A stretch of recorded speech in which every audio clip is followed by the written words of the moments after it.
I swirled the golden liquid in my crystal tumbler, watching the ice cubes dance as my husband Robert paced our penthouse balcony, phone pressed to his ear. From my vantage point in our living room, I could see his reflection in the glass doors, his animated gestures, his occasional laughter, the way he lowered his voice when he thought I couldn't hear. I took another slow sip of my whiskey, savoring both the burn and the irony. The man who'd spent 12 years underestimating me had no idea that tomorrow, his carefully constructed world would begin to crumble beneath his Italian leather shoes. "Sorry about that, Em," he said, finally sliding the balcony door closed behind him. "Jenkins needs those projections for the Singapore deal by morning." I nodded sympathetically. The Singapore deal, of course. There was no Jenkins, no Singapore deal. Robert's division had lost the Singapore account 3 weeks ago. Information I had because I'd quietly acquired the holding company that controlled the account 6 months earlier. But Robert didn't know that. Just as he didn't know that his business trip to Maui with his executive assistant Vanessa had been documented in exquisite detail by the private investigator I'd hired. Just as he didn't know that his wife of 12 years, the woman he'd repeatedly passed over for positions in his company despite her MBA from Stanford, had spent the last 5 months orchestrating the most elaborate corporate takeover in Seattle's business history. "Don't wait up," he said, kissing my cheek absently. His cologne mingled with the faint trace of unfamiliar perfume. "Big day tomorrow." Yes, I thought, watching him gather his briefcase. It certainly would be. 6 months earlier, life had been predictable. I was Emma Wilson, devoted wife of Robert Wilson, CEO of Horizon Technologies. My days were filled with charity committees, dinner parties for Robert's clients, and maintaining our showcase home in Bellevue. From the outside, we were the perfect power couple. He the visionary tech executive, me the supportive, elegant wife. Emma runs our household with the same efficiency I run Horizon. Robert would boast at company functions, his arm around my waist in a gesture that felt more possessive than affectionate. She could probably run a corporation if she weren't so dedicated to our home life. The guests would laugh appreciatively and I would smile, not bothering to remind anyone, least of all Robert, about my Stanford MBA or my early career at McKinsey, that I'd abandoned when Robert's first major promotion required a move to Seattle. No one seemed to remember that I'd helped write Horizon's original business plan during those early, hungry years of our marriage. Robert certainly didn't. Success had a way of rewriting history in his mind. "We're out of coffee," Robert announced one morning, frowning into our empty canister. "Didn't you go to the store yesterday?" "I had a lunch meeting with Diane," I replied, referring to our neighbor who chaired the hospital foundation board. "With me?" "I'll go this afternoon." Robert sighed, checking his Rolex. "I need to be sharp today. The Anderson acquisition meeting is at 10. I poured him a cup of tea instead. This is that white tea from Japan. Better for focus than coffee anyway. He took it reluctantly, scrolling through his phone. "Don't forget we have dinner with the Thompsons tonight. Harold's bringing their new board member, some hotshot from Chicago. Wear that blue dress." I nodded agreeably, though I had already scheduled the dinner and chosen my outfit 3 days ago. The Thompsons were Horizon's largest shareholders, and Harold Thompson had chaired the board for nearly a decade. I'd been cultivating a friendship with his wife, Marianne, for years. "I'll head out early," Robert continued, gulping his tea. "Need to review the Anderson numbers again. Vanessa found some discrepancies in their last quarterly filing." I made an appropriate noise of wifely concern while mentally noting that the Anderson discrepancies had been flagged not by Vanessa, but by Horizon's senior financial analyst. Information I knew because I still maintained quiet relationships with several former colleagues at the company. As Robert gathered his things, I noticed a small red smudge on his collar, just visible beneath his jacket. Lipstick, in a shade I didn't own. It wasn't the first sign. There had been late nights, weekend emergencies, text messages he shielded from my view. But this was tangible evidence. I said nothing as I kissed him goodbye. My mind was already calculating, processing, planning. That night, after Robert went to bed early claiming exhaustion, I sat in my home office, the small room Robert jokingly called my hobby center, and opened the bottom drawer of my desk. Inside was a business card I'd held onto for years, Nathan Chen, technology investment strategist. Nathan had been 2 years behind me at Stanford. We'd reconnected at an alumni event 3 years ago, and he'd tried to recruit me for a position at his venture capital firm. I'd declined, citing my commitments to Robert's career and our life in Seattle. But Nathan had left the door open. "You're too smart to be just someone's wife, Emma," he'd said. "When you're ready to remember that, call me." I turned the card over in my fingers, considering what ready might look like. Then I picked up my phone and dialed. My coffee with Nathan, stretched into lunch, then drinks. By the time we parted, the Seattle spring sunset was painting Elliott Bay in shades of pink and gold. "It would take about 6 months," Nathan said as we stood outside the downtown restaurant. "We'd need to move quickly but carefully. Are you absolutely sure about this?" I thought about the red lipstick on Robert's collar, about the text message I'd glimpsed on his phone last week. "Can't wait for Maui." About the 12 years I'd spent watching Robert take credit for my ideas while systematically excluding me from the company I'd helped build. "I've never been more sure of anything," I replied. The next morning, after Robert left for work, I began my transformation. Step 1 was establishing my command center. The hobby room became my war room. I installed a sophisticated encryption system on a new laptop, one Robert would never know existed. I created secure communication channels with Nathan and began mapping out our strategy. Step 2 was intelligence gathering. I hired Troy Davidson, a private investigator recommended by Nathan, to document Robert's affair with Vanessa Parker, his 29-year-old executive assistant. Troy was thorough, discreet, and expensive, but worth every penny for the comprehensive dossier he delivered 3 weeks later. The photos were glossy, high resolution, and damning. Robert and Vanessa entering her downtown apartment building. Robert and Vanessa dining at secluded restaurants outside the city. Robert shopping for jewelry at Tiffany's, jewelry I had never received. But more valuable than evidence of the affair was the business intelligence Troy uncovered. Vanessa wasn't just sleeping with Robert.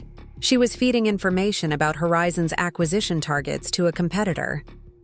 Her previous position had been at Apex Digital, Horizon's chief rival, and her sudden interest in Robert had coincided with Horizon's plans to expand into cloud security, Apex's primary market. "She's playing him," Troy explained, showing me email exchanges he'd recovered. "And he's so infatuated he doesn't see it." I almost felt sorry for Robert. Almost. "What about the Maui trip?" I asked, referring to the business conference Robert had mentioned for the following month. Troy smiled thinly. "Already booked. 5 nights at the Four Seasons. 1 room, king bed, ocean view. No conference anywhere on the island that week." I nodded, adding this to my mental file. "Thank you, Troy. Continue monitoring both of them." While Troy tracked Robert's indiscretions, I focused on Horizon's vulnerabilities. With Nathan's help, I established Summit Solutions, a technology consulting firm specializing in the same enterprise software that had made Horizon successful. On paper, Summit was owned by a network of holding companies. In reality, I controlled everything. Through carefully cultivated relationships with Horizon board members, many of whom knew me only as Robert's charming wife, I began planting seeds of doubt about Robert's leadership. Subtle comments about Horizon's declining innovation. Concerned questions about their market position relative to more aggressive competitors.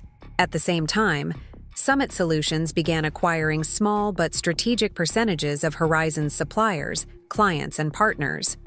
Not enough to trigger any regulatory warnings, but enough to create leverage. By the time Robert announced his business conference in Maui, Summit controlled 17% of Horizon's ecosystem and had established itself as a rising star in enterprise software consulting. Our client list included 3 companies that had recently declined to renew their contracts with Horizon. Defections that had Robert pulling late nights at the office. Or so he claimed. "I hate leaving you alone for a week," Robert said the night before his trip, watching me pack his suitcase with the precise attention to detail he'd come to depend on. But this conference could open massive opportunities in the Asian market. "I understand completely," I replied, carefully folding his swim trunks, the ones he'd never wear at a legitimate business conference. "The company comes first." He kissed the top of my head. "That's why you're the perfect wife for a CEO. You understand the sacrifices." I smiled up at him. "I certainly do." Before we jump back in, tell us where you're tuning in from, and if this story touches you, make sure you're subscribed, because tomorrow, I've saved something extra special for you. Preparing and narrating this story took us a lot of time, so if you are enjoying it, subscribe to our channel. It means a lot to us. Now back to the story. While Robert soaked up the Maui sun with Vanessa, I executed the next phase of my plan. With him safely out of Seattle, I could move more openly. My first meeting was with Diana Mercer, Horizon's CFO. Diana had been with the company for 15 years, predating even Robert's tenure as CEO. She was brilliant, thorough, and, as I well knew, increasingly frustrated with Robert's leadership style. We met at a small cafe in Fremont, far from Horizon's downtown headquarters. Diana arrived precisely on time, her expression curious but guarded.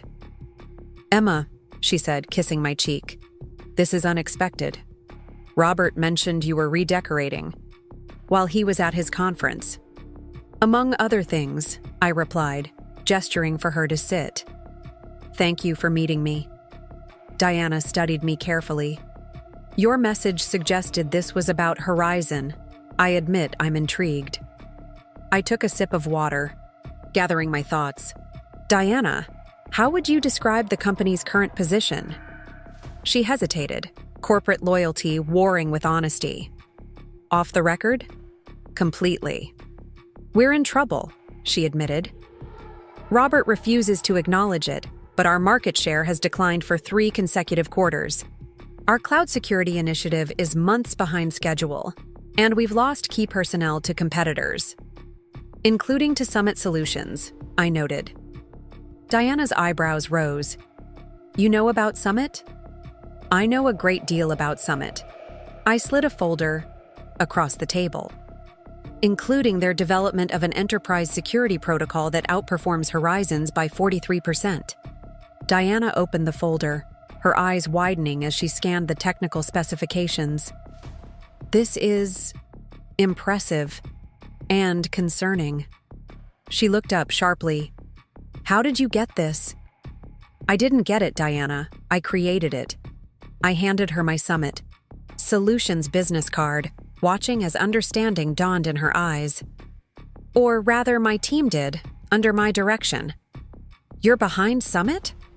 Diana's voice was barely above a whisper. "Does Robert know?" "Robert doesn't know what he doesn't." "Want to see?" I replied evenly. "He's currently in Maui with Vanessa Parker, conducting business of an entirely personal nature." Diana didn't look surprised. "The board suspects something inappropriate. There have been questions about her rapid advancement. The board should be more concerned about her connections to Apex Digital," I said, sliding another folder toward her. "She's been selling Horizon's intellectual property for months." Diana's face paled as she reviewed Troy's evidence. "This would destroy Robert if it became public." "Yes," I agreed, "it would." "Why are you showing me this? What do you want?" I leaned forward. "In 6 days, I'm presenting an acquisition offer to the Horizon board. Summit Solutions will purchase a controlling interest at a 30% premium over current share value. Diana stared at me. You're planning a hostile takeover of your husband's company. Not hostile, I corrected. Strategic, and I want you on my side. Why would I help you? Because you care about Horizon's future. Because you know Robert's leadership is damaging the company. And because as Summit's CFO, you'd have the authority and resources you've been denied for years. Diana was silent for a long moment, weighing her options. Finally, she closed the folders. What exactly do you need from me? I smiled. Everything. Over the next 5 days, while Robert sent me carefully edited photos of convention centers and business dinners, conveniently cropping out Vanessa, Diana and I prepared for the board presentation. She provided invaluable insights into Horizon's financial vulnerabilities, helping me craft an acquisition proposal the board couldn't refuse. Meanwhile, Nathan activated our network of investors, securing the capital needed to make our offer credible. Summit's market valuation quadrupled overnight as strategic partners announced major contracts, many redirected from Horizon thanks to the relationships I'd been nurturing for months.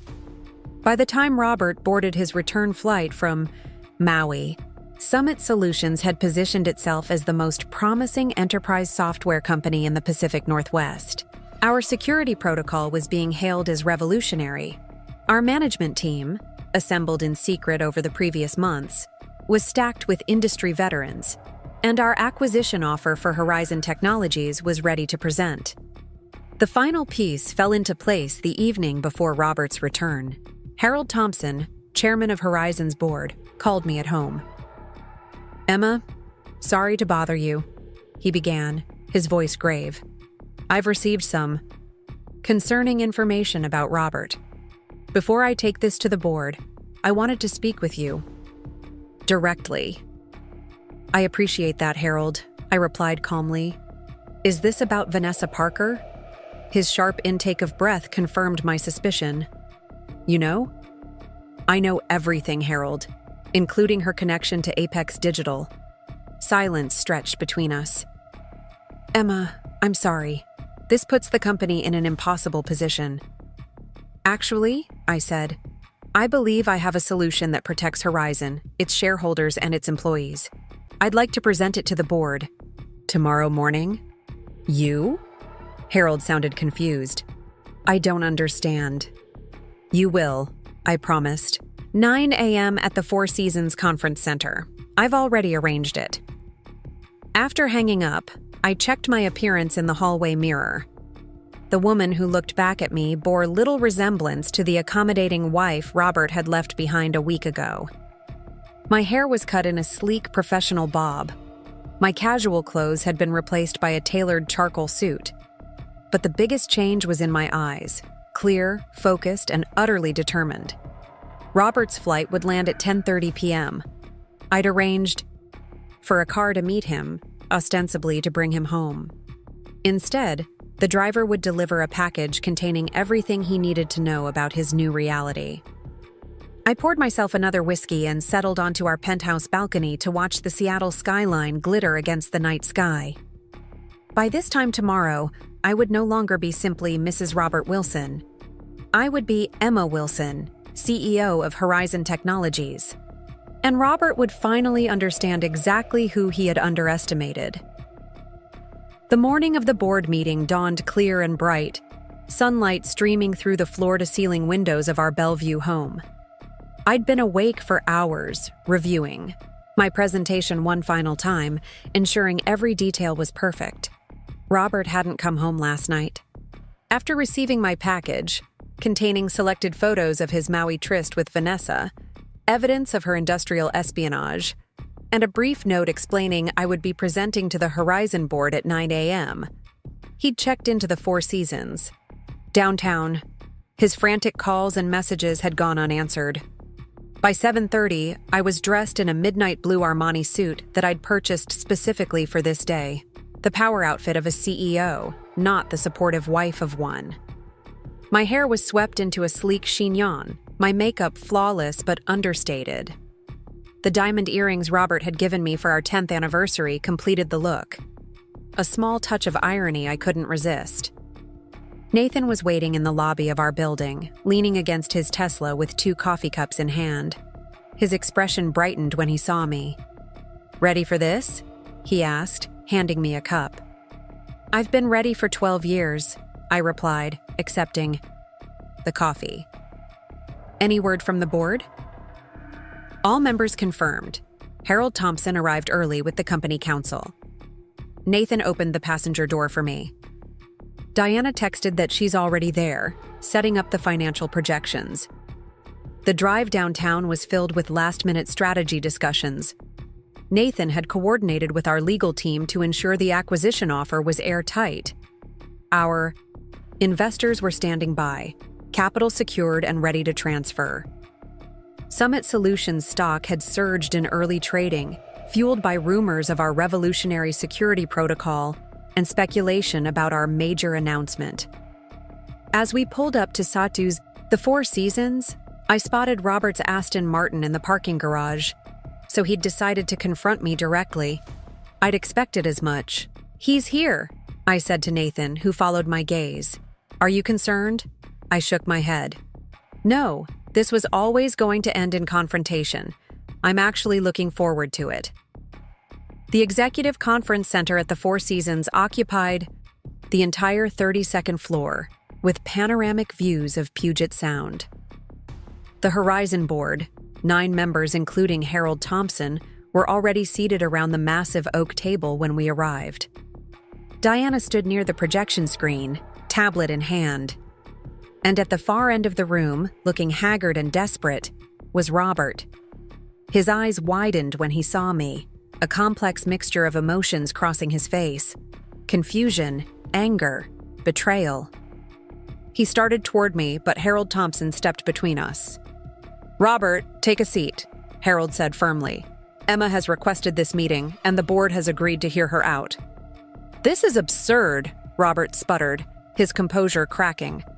"She's my wife, not a business associate. Whatever she's told you is extensively documented," Harold cut in. "The board has reviewed preliminary evidence of serious breaches of fiduciary duty, Robert. Now sit down." The authority in Harold's voice, directed at the man who had been CEO for 8 years, sent a clear message to everyone in the room. Robert's position was already compromised. As Robert reluctantly took a seat, I noticed Marianne Thompson watching the scene with barely concealed satisfaction. Her husband might be board chairman, but she had been one of my earliest confidants, sharing her concerns about Robert's leadership months ago over tennis and mimosas. "Thank you for agreeing to meet on such short notice," I began, my voice steady as I took my position at the head of the table, Robert's usual spot.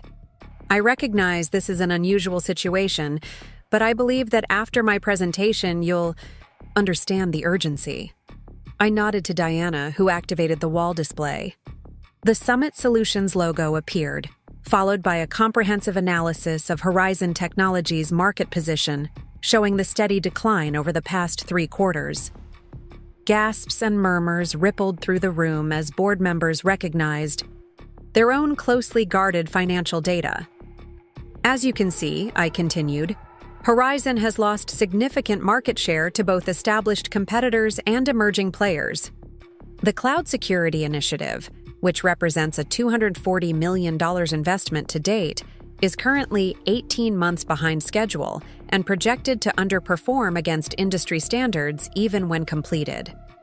Robert half rose from his chair. "This is confidential information. How did you—" "Please hold your questions until the end, Robert," Harold interrupted. "Continue, Emma." The next slide showed Vanessa Parker's employment history, including her 4 years at Apex Digital before joining Horizon. Then came documentation of her communications with Apex executives over the past 7 months, sharing Horizon's intellectual property, client lists, and acquisition targets. "Ms. Parker has been systematically undermining Horizon from within," I explained, my gaze sweeping the room, deliberately avoiding Robert's increasingly pale face. Her relationship with the current CEO facilitated her access to sensitive information and shielded her from the normal oversight processes. When the photos from Maui appeared on screen, several board members looked away uncomfortably. I kept my voice clinical, detached. The breach was both professional and personal, creating multiple vulnerabilities for the company. But perhaps more concerning is what this relationship reveals about the current leadership's judgment. This is character assassination, Robert finally exploded, slamming his hand on the table. My personal life has nothing to do with my ability to run this company. I turned to him directly for the first time. Your personal life involved sharing a bed with a corporate spy who has cost Horizon approximately $87 million in lost contracts and compromised intellectual property. I'd say that's relevant to your ability to run the company. The room fell silent. Robert stared at me as if seeing me for the first time. In many ways, he was. Now, I said, turning back to the board, let's discuss solutions. The next hour was a methodical dismantling of Robert's Horizon and the introduction of my vision for its future. I presented Summit Solutions' revolutionary security protocol, developed under my direction over the past 6 months. I outlined our acquisition offer, 30% above current market value for a controlling interest in Horizon, with guarantees to protect existing employees and honor client contracts. Diana provided detailed financial projections showing how the merged companies would regain market dominance within 18 months. Nathan explained our capital structure and investor confidence. At each stage, we anticipated and addressed the board's questions before they could ask them, demonstrating a mastery of Horizon's business that clearly surprised everyone, except Diana, who watched with quiet approval. Finally, I introduced myself properly to the board. Some of you know me only as Robert's wife, I said, meeting each person's gaze. Others remember that I helped write Horizon's original business plan. What you may not know is that I hold an MBA from Stanford, worked as a consultant at McKinsey, and have spent the past 12 years studying this industry while being systematically excluded from participating in it. I gestured to the Summit Solutions data on the screen. What I've built in 6 months demonstrates what I can accomplish when not constrained by outdated perceptions. Imagine what Horizon could become with leadership that values innovation over ego, collaboration over control. Harold Thompson leaned forward. You're proposing that you replace Robert as CEO. I'm proposing a merger that benefits Horizon's shareholders, employees, and clients, I replied. Summit's offer includes management restructuring, with myself as CEO of the combined entity and Diana Mercer as COO. We've included golden parachute provisions for current executives, including Robert. Robert, who had been uncharacteristically silent during my presentation, finally found his voice. This is insane. You're my wife. You can't just waltz in here and take my company. I turned to him, keeping my voice level. I stopped being just your wife the moment you decided Vanessa Parker was a suitable replacement. As for Horizon, it was never just your company, Robert. You've simply been its most visible representative. The board would never agree to this, he said, looking desperately around the table for support. Harold cleared his throat. Actually, Robert, we've already taken a preliminary vote, pending this presentation. The board has unanimously decided to accept Summit's acquisition offer, contingent on standard due diligence. Robert's face drained of color. You voted without me? You were recused due to obvious conflicts of interest, Harold explained. The evidence of Ms. Parker's corporate espionage and your involvement with her created an untenable situation. The acquisition offers the best path forward for shareholders. This is a coup, Robert whispered, staring at me with a mixture of rage and disbelief. No, I corrected him gently. This is consequences. The meeting concluded with handshakes and signatures on preliminary agreements. Robert sat frozen in his chair as board members filed out, many stopping to congratulate me on my presentation. Diana squeezed my hand as she passed, a gesture of solidarity that meant more than words could express. When only Robert, Nathan, and I remained, Nathan touched my elbow. "I'll wait downstairs," he said tactfully, leaving us alone. Silence stretched between us as Robert continued to stare at me, shock gradually giving way to comprehension. "How long have you been planning this?" he finally asked. "Planning? 6 months," I replied honestly. "Thinking about it? Years." "Why didn't you just divorce me when you found out about Vanessa?" I smiled without humor. "Divorce would have been easier, but this was never just about your infidelity, Robert. This was about you systematically undermining my value for 12 years. About you dismissing my ideas, excluding me from opportunities, treating me as an accessory rather than a partner." I gathered my presentation materials, closing my portfolio, with a decisive snap. Vanessa wasn't the cause. She was simply the catalyst that finally prompted me to stop accepting less than I deserve. "What happens now?" he asked, his voice hollow. "Now? You'll receive the separation agreement my attorneys have prepared, along with the terms of your departure from Horizon. The penthouse is mine. It always was, since I purchased it through one of my holding companies last year. You have until Friday to remove your personal belongings." I stood, smoothing my skirt. "Professionally, you'll receive a generous severance package in exchange for a non-compete agreement and your silence about Vanessa's activities. Your reputation will remain intact, and you'll be wealthy enough to start over somewhere else." "And if I fight this?" His jaw tightened with the last remnants of his pride. "Then I release everything. The photos, the evidence of Vanessa's espionage, the documentation of your negligence as CEO. You'll face potential criminal charges for failing to disclose a security breach. Your reputation will be destroyed, and you'll likely never work in this industry again." I shrugged.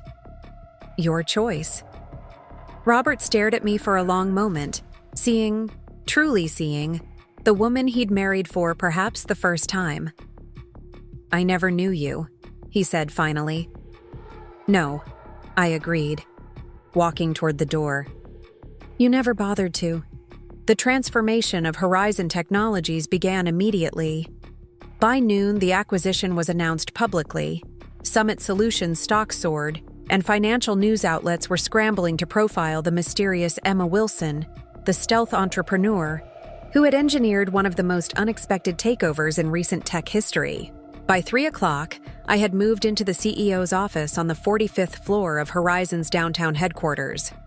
The space, previously Robert's domain, was being rapidly reconfigured at my direction. Out went the massive mahogany desk that had separated him from visitors, replaced by a modern glass conference table designed for collaboration.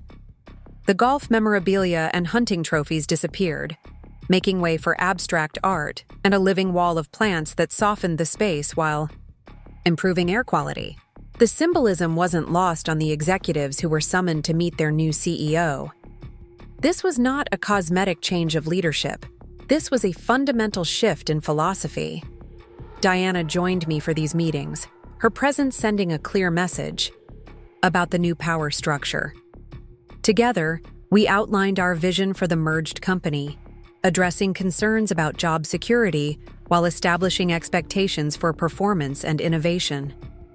"Change can be uncomfortable," I acknowledged to the assembled leadership team, "but it's also necessary for growth. Horizon has been stagnating under outdated management practices and misplaced priorities. That ends today." Several executives shifted uncomfortably, particularly those who had been Robert's closest allies.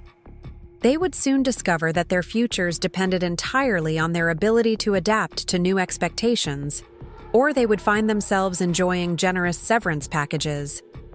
By evening, I had conducted 16 meetings, approved the preliminary merger implementation plan, and given 2 interviews to prominent business publications.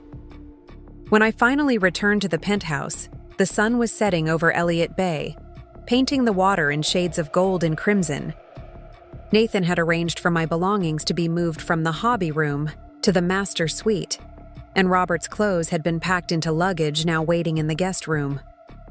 A bottle of champagne sat chilling in an ice bucket on the balcony, a handwritten note propped against it. To new beginnings. N. I kicked off my heels, poured myself a glass, and stepped onto the balcony to watch the city lights emerge against the darkening sky. The same view I'd gazed at for years, but now seen through entirely different eyes. No longer was I an observer of the business world happening around me.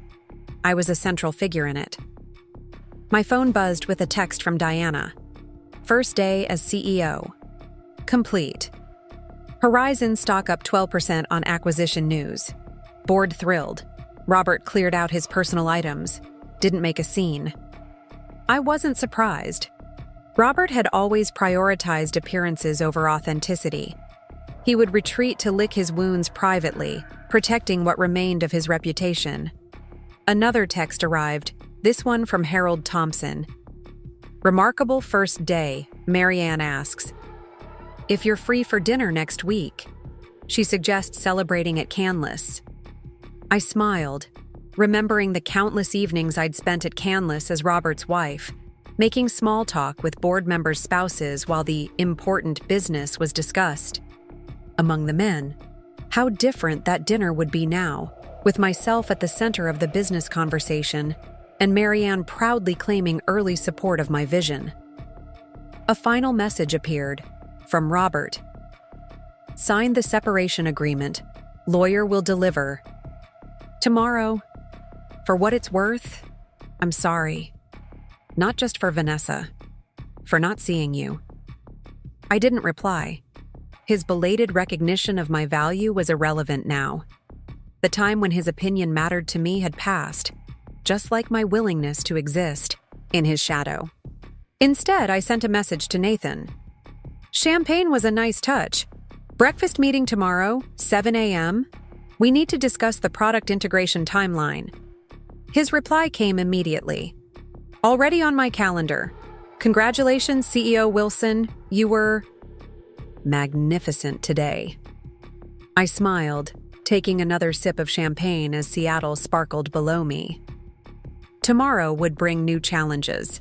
Integrating two companies, establishing my leadership style, navigating the inevitable resistance to change. But tonight, I allowed myself to savor the victory.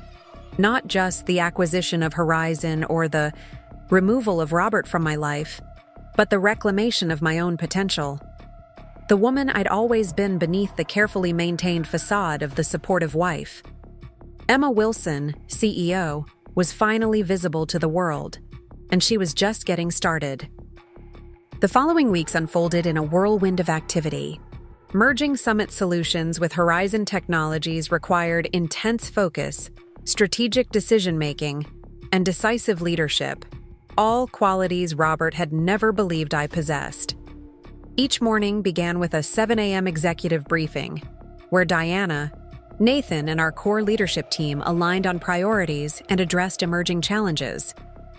The corporate culture transformation was my highest priority.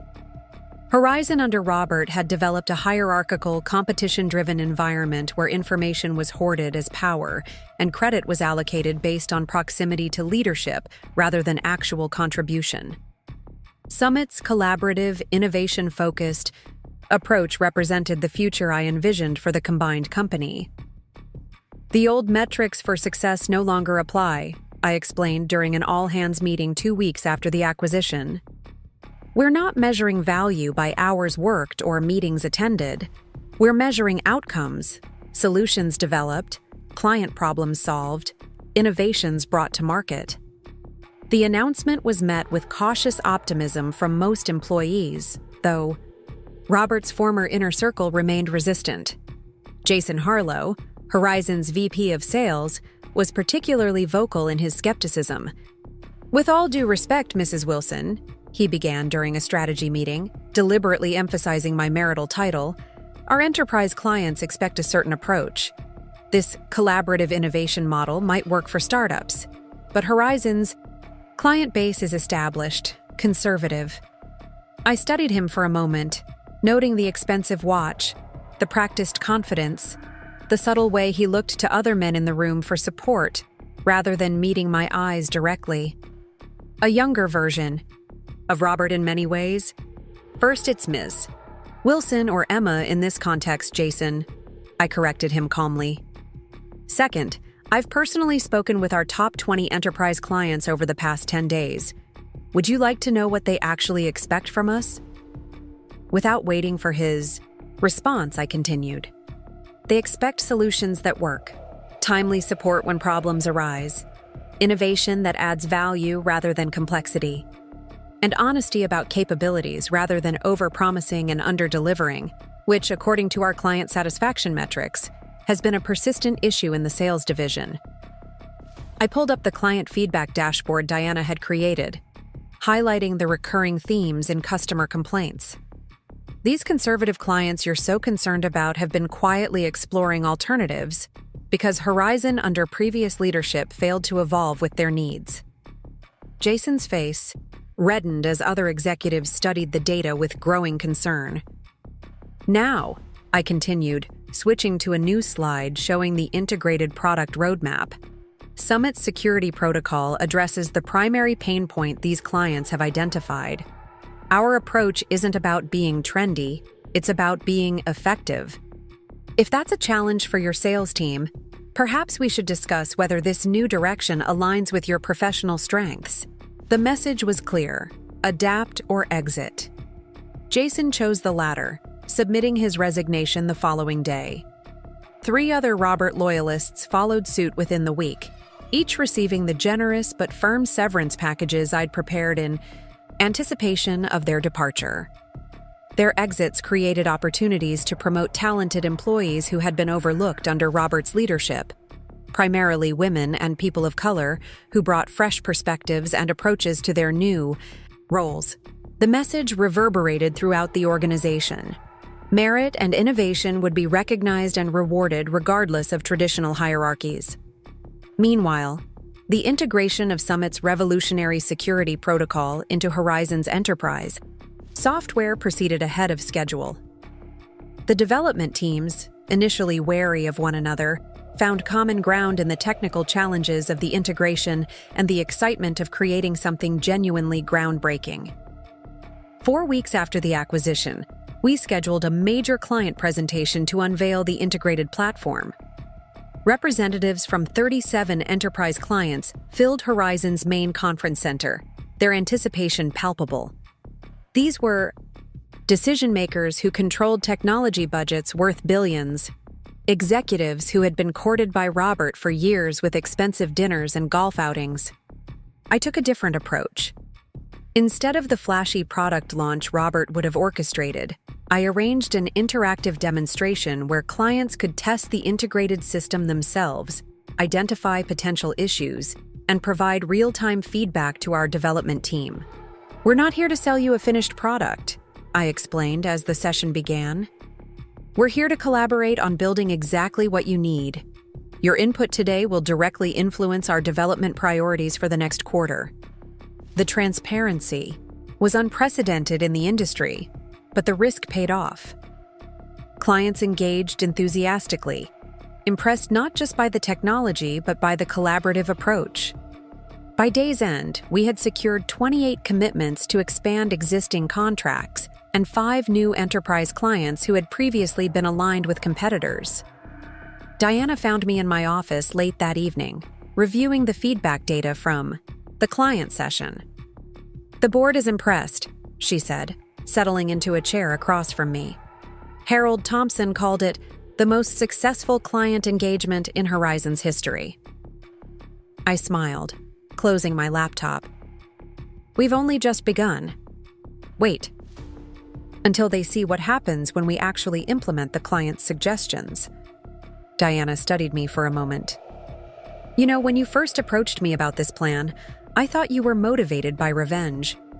Getting back at Robert for the affair, for sidelining you all those years. That would have been understandable, I acknowledged, But that's not what this is about for you, is it? She gestured to the client feedback spreadsheets, the product development timelines, the organizational restructuring plans spread across my desk. This is about building something meaningful. I considered her observation. Revenge would have been simpler. I could have exposed Robert's affair, divorced him, taken half his assets, and walked away. But that would have left Horizon, a company with incredible potential, in the hands of someone who was running it into the ground. I stood, moving to the window that overlooked the Seattle skyline. Robert didn't just betray me as a husband. He betrayed this company, its employees, its clients. His ego and self-interest prevented Horizon from becoming what it could be. I turned back to Diana. I'm not interested in destroying what he built. I'm interested in transforming it into what it should have been all along. Diana nodded slowly.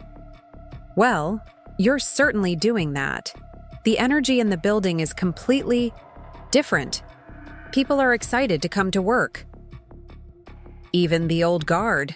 I asked, raising an eyebrow. Diana laughed. The ones who remain are adapting surprisingly well. Turns out most people prefer working for someone who values their contributions rather than taking credit for them. As Diana left, I checked my calendar for the following day. The morning would begin with a breakfast meeting with Marianne Thompson and 3 other board members' spouses, women I'd socialized with for years while their husbands conducted real business. Now they were seeking my advice on launching their own ventures, inspired by my emergence from Robert's shadow. The afternoon included a strategy session with the product development team, followed by media interviews for a feature in Forbes about women transforming the tech industry. The evening would conclude with dinner with Nathan to discuss international expansion opportunities. My phone buzzed with a text from an unknown number. Opening it revealed a message from Vanessa Parker.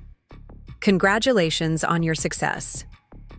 For what it's worth, Robert never saw it coming. Neither did I. I deleted the message without responding. Vanessa's recognition meant as little to me as Robert's belated respect. Their opinions had ceased to matter the moment I decided to value my own potential above their limited perception of me. 6 weeks after assuming leadership of Horizon, I was invited to deliver the keynote address at the Pacific Northwest Technology Summit, an honor that had previously been reserved for established industry leaders like Robert. Standing at the podium before 2,000 technology professionals, I reflected on the journey that had brought me there. Transformation rarely happens in sudden, dramatic moments, I began, scanning the attentive faces in the audience. More often, it occurs through a series of small decisions that appear insignificant at the time, but collectively create profound change. I described the evolution of Horizon's integrated security protocol, the collaborative development approach that had energized both employees and clients, the cultural shifts that had replaced hierarchy with innovation. The greatest barrier to progress isn't technological, it's perceptual, I continued. We limit ourselves and others by viewing capabilities through the lens of existing structures rather than future possibilities. From my position on stage, I could see Nathan and Diana seated in the front row, their expressions filled with pride and support. In the middle of the audience sat Harold and Marianne Thompson, nodding in agreement with my points. And near the back, partially obscured, by a column but unmistakable nonetheless, stood Robert. Our eyes met briefly across the crowded room. He nodded once, a gesture of acknowledgement, perhaps even respect, before turning to leave. I continued my address without pause, focusing on Horizon's vision for the future, a future that no longer included Robert Wilson but would forever be shaped by my emergence from his shadow. The standing ovation that followed my keynote seemed to last forever, waves of applause washing over me as I stood center stage, visible, valued, and finally in my rightful place. Later that evening, as I sipped champagne at the summit's VIP reception, surrounded by industry leaders eager to discuss collaboration opportunities with Horizon, I reflected on the comprehensive transformation of my life in just 6 short months. I had exchanged invisibility for influence, subjugation for sovereignty, and limitations for limitless possibility. The journey had required courage, strategy, and unwavering belief in my own capabilities, qualities I had always possessed but had allowed to be diminished by someone else's perception. To transformation, Nathan said, joining me on the balcony overlooking Elliott Bay, raising his glass to mine. To visibility, I countered, clinking my glass against his. As we watched the moonlight dancing across the water, I felt a profound sense of completion, not because the work was finished, but because I had finally claimed the space to truly begin. The company Robert had built but failed to nurture was now flourishing under my direction. The potential he had dismissed was now creating unprecedented value. And the wife he had underestimated was now the CEO he could never be. 3 months. Into my tenure as CEO of the newly integrated Horizon Summit Enterprise, I found myself standing at the window of what was once Robert's private executive dining room. The space had been transformed into a collaborative workspace where teams could meet informally, share ideas, and break down the silos that had defined Horizon's old culture. The mahogany dining table where Robert had hosted private lunches with his inner circle had been replaced with modular furniture that could be reconfigured based on need. The wine cellar had become a small library filled with books on innovation, leadership, and technology. Ms. Wilson, your 2 o'clock is here, my assistant Michael announced from the doorway. I turned from the window. Thank you, Michael. Please show them in. The meeting was with Akira Nakamura, CEO of Takedo Systems, a Japanese technology firm that specialized in artificial intelligence solutions. Under Robert's leadership, Horizon had attempted to establish a partnership with Takedo 3 times, failing each time due to what Robert had described as cultural incompatibilities. What he hadn't understood, or bothered to learn, was that his aggressive negotiation style and focus on short-term gains had alienated the relationship-oriented Japanese firm. I had spent weeks rebuilding the connection, studying Takedo's business philosophy, and crafting a proposal that emphasized long-term collaboration over immediate profit. Today's meeting would determine whether those efforts had been successful. Akira entered with a small delegation, his expression reserved but curious. We exchanged formal bows before I invited them to be seated in the comfortable conversation area rather than at the imposing conference table Robert would have used. Thank you for making time during your Seattle visit, I said, accepting a cup of tea from Michael. I hope our revised proposal addresses the concerns you expressed about our previous approaches. Akira's eyes crinkled slightly at the corners, the first hint of warmth. It was most refreshing, Ms. Wilson. Your understanding of our development timeline demonstrates patience unusual in American technology companies. The best partnerships aren't rushed, I replied, setting down my teacup. Horizon Summit is looking to build something sustainable, not simply extract value. The meeting progressed with a depth and nuance that would have been impossible under Robert's leadership. We discussed technical specifications, but also philosophy, vision, and values. By the end of 2 hours, we had established the framework for a joint venture that would integrate Takedo's artificial intelligence capabilities with our security protocols, creating an adaptive system that could predict and respond to emerging threats. As we concluded, Akira hesitated before saying, "If I may speak candidly, Ms. Wilson, I met with your predecessor 3 times over 2 years. He spoke much about Horizon's market dominance, but showed little interest in our approach to technology development. You have accomplished more understanding in 2 meetings than he achieved in 2 years." I smiled, acknowledging the compliment with a slight nod. Different leadership styles yield different results, Mr. Nakamura. I believe in listening before speaking. After they departed, Diana joined me, tablet in hand. I saw the Takedo delegation leaving. They looked pleased. We have an agreement in principle, I confirmed. Their AI expertise combined with our security framework could redefine enterprise protection. The legal teams will start drafting terms tomorrow. Diana's eyebrows rose. Robert tried for years to get that partnership. Robert tried to acquire their technology without respecting their process, I corrected. He saw them as a means to an end rather than true collaborators. Speaking of Robert, Diana said hesitantly, have you seen the Fortune profile? I hadn't, though I'd declined their request for an interview weeks ago. Robert, apparently, had been more accommodating. Diana pulled up the article on her tablet and handed it to me. The headline read, Robert Wilson's next chapter. Former Horizon CEO discusses technology leadership and personal growth. The accompanying photo showed Robert looking appropriately humble, yet resilient, posed in what appeared to be a thoughtfully appointed office, likely a rental for the photo shoot, since I knew he had yet to establish a new professional base.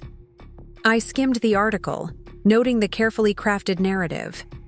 The visionary leader who had built Horizon from the ground up. The amicable transition of power following strategic differences with the board. His newfound focus on mentoring young entrepreneurs. There was a brief, oblique reference to personal challenges that had contributed to his departure from Horizon, but nothing about Vanessa or the corporate espionage that had nearly destroyed the company. My time at Horizon taught me valuable lessons about leadership and vision. I read aloud from the article.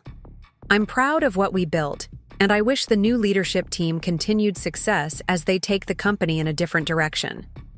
I handed the tablet back to Diana, my expression neutral. Well crafted. His PR team earned their fee.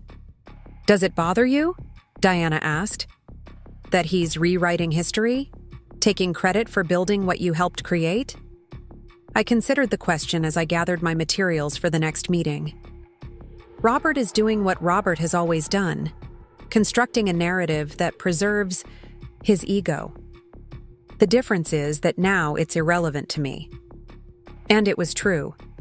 There had been a time when Robert's dismissal of my contributions had cut deeply, when his appropriation of my ideas had fueled a simmering resentment. But that Emma, the one who had measured her worth through her husband's recognition, no longer existed. The company's performance speaks for itself, I added, checking my watch. Now, shall we head to the product development review? I want to see the latest iteration of the integrated security platform. As we walked through the open concept executive floor, another change I'd implemented, removing the private offices that had physically reinforced the hierarchy, employees greeted us with relaxed confidence rather than the nervous deference that had been common under Robert's leadership. The product development team was waiting in the innovation lab, a space that had previously been used for storage until I'd converted it into a testing ground for new ideas. Lead developers from both the original Horizon team and Summit Solutions collaborated now, their previous competitiveness replaced by mutual respect and shared purpose. Emma Diana, perfect timing, called Maya Chen, our chief technology officer. A brilliant developer who had been consistently overlooked during Robert's tenure, Maya had flourished under the new management structure. We're just about to test the predictive response module against a simulated breach. For the next hour, I immersed myself in technical discussions about encryption protocols, machine learning algorithms, and user interface design. This level of engagement would have surprised those who knew me only as Robert's wife, but it had been my natural element long before I met him, a fact he had conveniently forgotten as he constructed his narrative of the supportive spouse with no technical acumen. The demonstration was impressive. Our integrated system detected and neutralized the simulated threat before it could penetrate the secondary defenses, learning from the attack pattern to strengthen vulnerabilities. This is exceptional work, I told the team, genuine pride evident in my voice. When can we schedule client beta testing? 2 weeks, Maya replied. We've already identified 10 enterprise clients willing to participate. Make it 3 weeks, I amended, I want comprehensive stress testing before we involve client systems. Remember, we're not just selling technology, we're selling trust. The team nodded, understanding the philosophy that now drove every decision at Horizon Summit. Under Robert, shipping deadlines had been sacrosanct, often at the expense of quality and reliability. The new approach prioritized excellence over expediency, a change that had initially concerned the sales team, but was now yielding stronger client relationships and reduced support costs. As the meeting concluded, my phone buzzed with a message from Nathan. Apex Digital announcing major restructuring, CEO stepping down, stock down 28% since market open. I wasn't surprised. Without access to stolen Horizon intellectual property, Apex had been unable to maintain its competitive edge. Their security platform, largely built on concepts pilfered through Vanessa, had proven vulnerable to exactly the types of threats our new system was designed to prevent. Apex is imploding, I mentioned to Diana as we returned to the executive floor. Seems their leadership challenges extended beyond Vanessa's corporate espionage. Diana's smile was subtle but satisfied. Couldn't happen to a more deserving competitor. Their entire strategy was built on stealing rather than innovating. Speaking of Vanessa, I said, any word on her NDA compliance? After leaving Horizon, Vanessa had attempted to secure a position with another technology firm, only to find that her reputation had been quietly but thoroughly damaged. The non-disclosure agreement she had signed as part of her separation package prevented her from discussing her relationship with Robert or her activities at Horizon, but our intelligence suggested she had been testing those boundaries. Our legal team sent a friendly reminder last week after she made some vague allusions during a tech conference in Portland, Diana replied. She went suddenly silent on social media afterward, so I think the message was received. I nodded, satisfied. Unlike Robert, I had no interest in destroying Vanessa publicly. Her professional isolation was sufficient consequence for her actions, and keeping her silent about the affair protected Horizon's reputation by extension. The NDA was less about punishment and more about containment. The remainder of the afternoon was filled with budget reviews, client calls, and strategic planning for the upcoming quarter. By the time I returned to my office at 6:30, the Seattle skyline was bathed in the golden light of early evening. Michael had left a neatly organized stack of documents requiring my signature, along with a reminder about the Women in Technology Gala the following evening, where I would be receiving the Innovator of the Year award. As I worked through the paperwork, a text message arrived from Marianne Thompson. Dinner still on for Friday? Harold mentioned Apex's collapse. Champagne seems appropriate. I smiled, confirming our plans. Marianne had become a close friend and ally in the months since I'd assumed leadership of Horizon. Her husband's position as board chairman had previously defined her role in Seattle's business society, but she was increasingly establishing her own identity, including launching a venture capital fund focused on women-led startups, with my enthusiastic support. Another message arrived moments later, this one from Nathan. Congratulations on the Taquito partnership. Dinner to celebrate? I'm free tomorrow night. I hesitated before responding. Nathan had been by my side throughout the transformation of Horizon, his business acumen and unwavering support instrumental to my success. In recent weeks, his interest had shown signs of evolving beyond the professional, with invitations becoming more personal and his glances lingering longer than strictly necessary. It was flattering and not unwelcome. Nathan respected my intelligence and capability in a way Robert never had. He saw me as an equal, a concept foreign to my former husband. Yet I was wary of complicating our effective professional partnership with romance, particularly while the company was still in transition. Rain check? I replied. Women in Tech Gala tomorrow night? Breakfast Friday to discuss the Q3 strategy? His response came quickly. Absolutely. Good luck at the gala, though you won't need it. You've earned every accolade coming your way. I set down my phone, gazing out at the city below. The past 3 months had been intensely focused on rebuilding Horizon, with little time for personal reflection. The Women in Technology Award had prompted the first serious media interest in my personal journey, rather than just the corporate transformation I'd engineered. The preliminary interview questions had been sent earlier that day. How did you find the courage to step into leadership after years in a supporting role? What advice would you give to women whose potential is being overlooked? How has your relationship with Robert Wilson evolved since you replaced him as CEO? I had yet to formulate my responses, particularly to that last question. The truth was that Robert and I had no relationship now. The divorce had been finalized 6 weeks after I took control of Horizon, the proceedings handled through attorneys with no direct contact between us. The settlement had been generous but firm, with Robert receiving considerably less than he might have under different circumstances, given the evidence of his infidelity and professional negligence.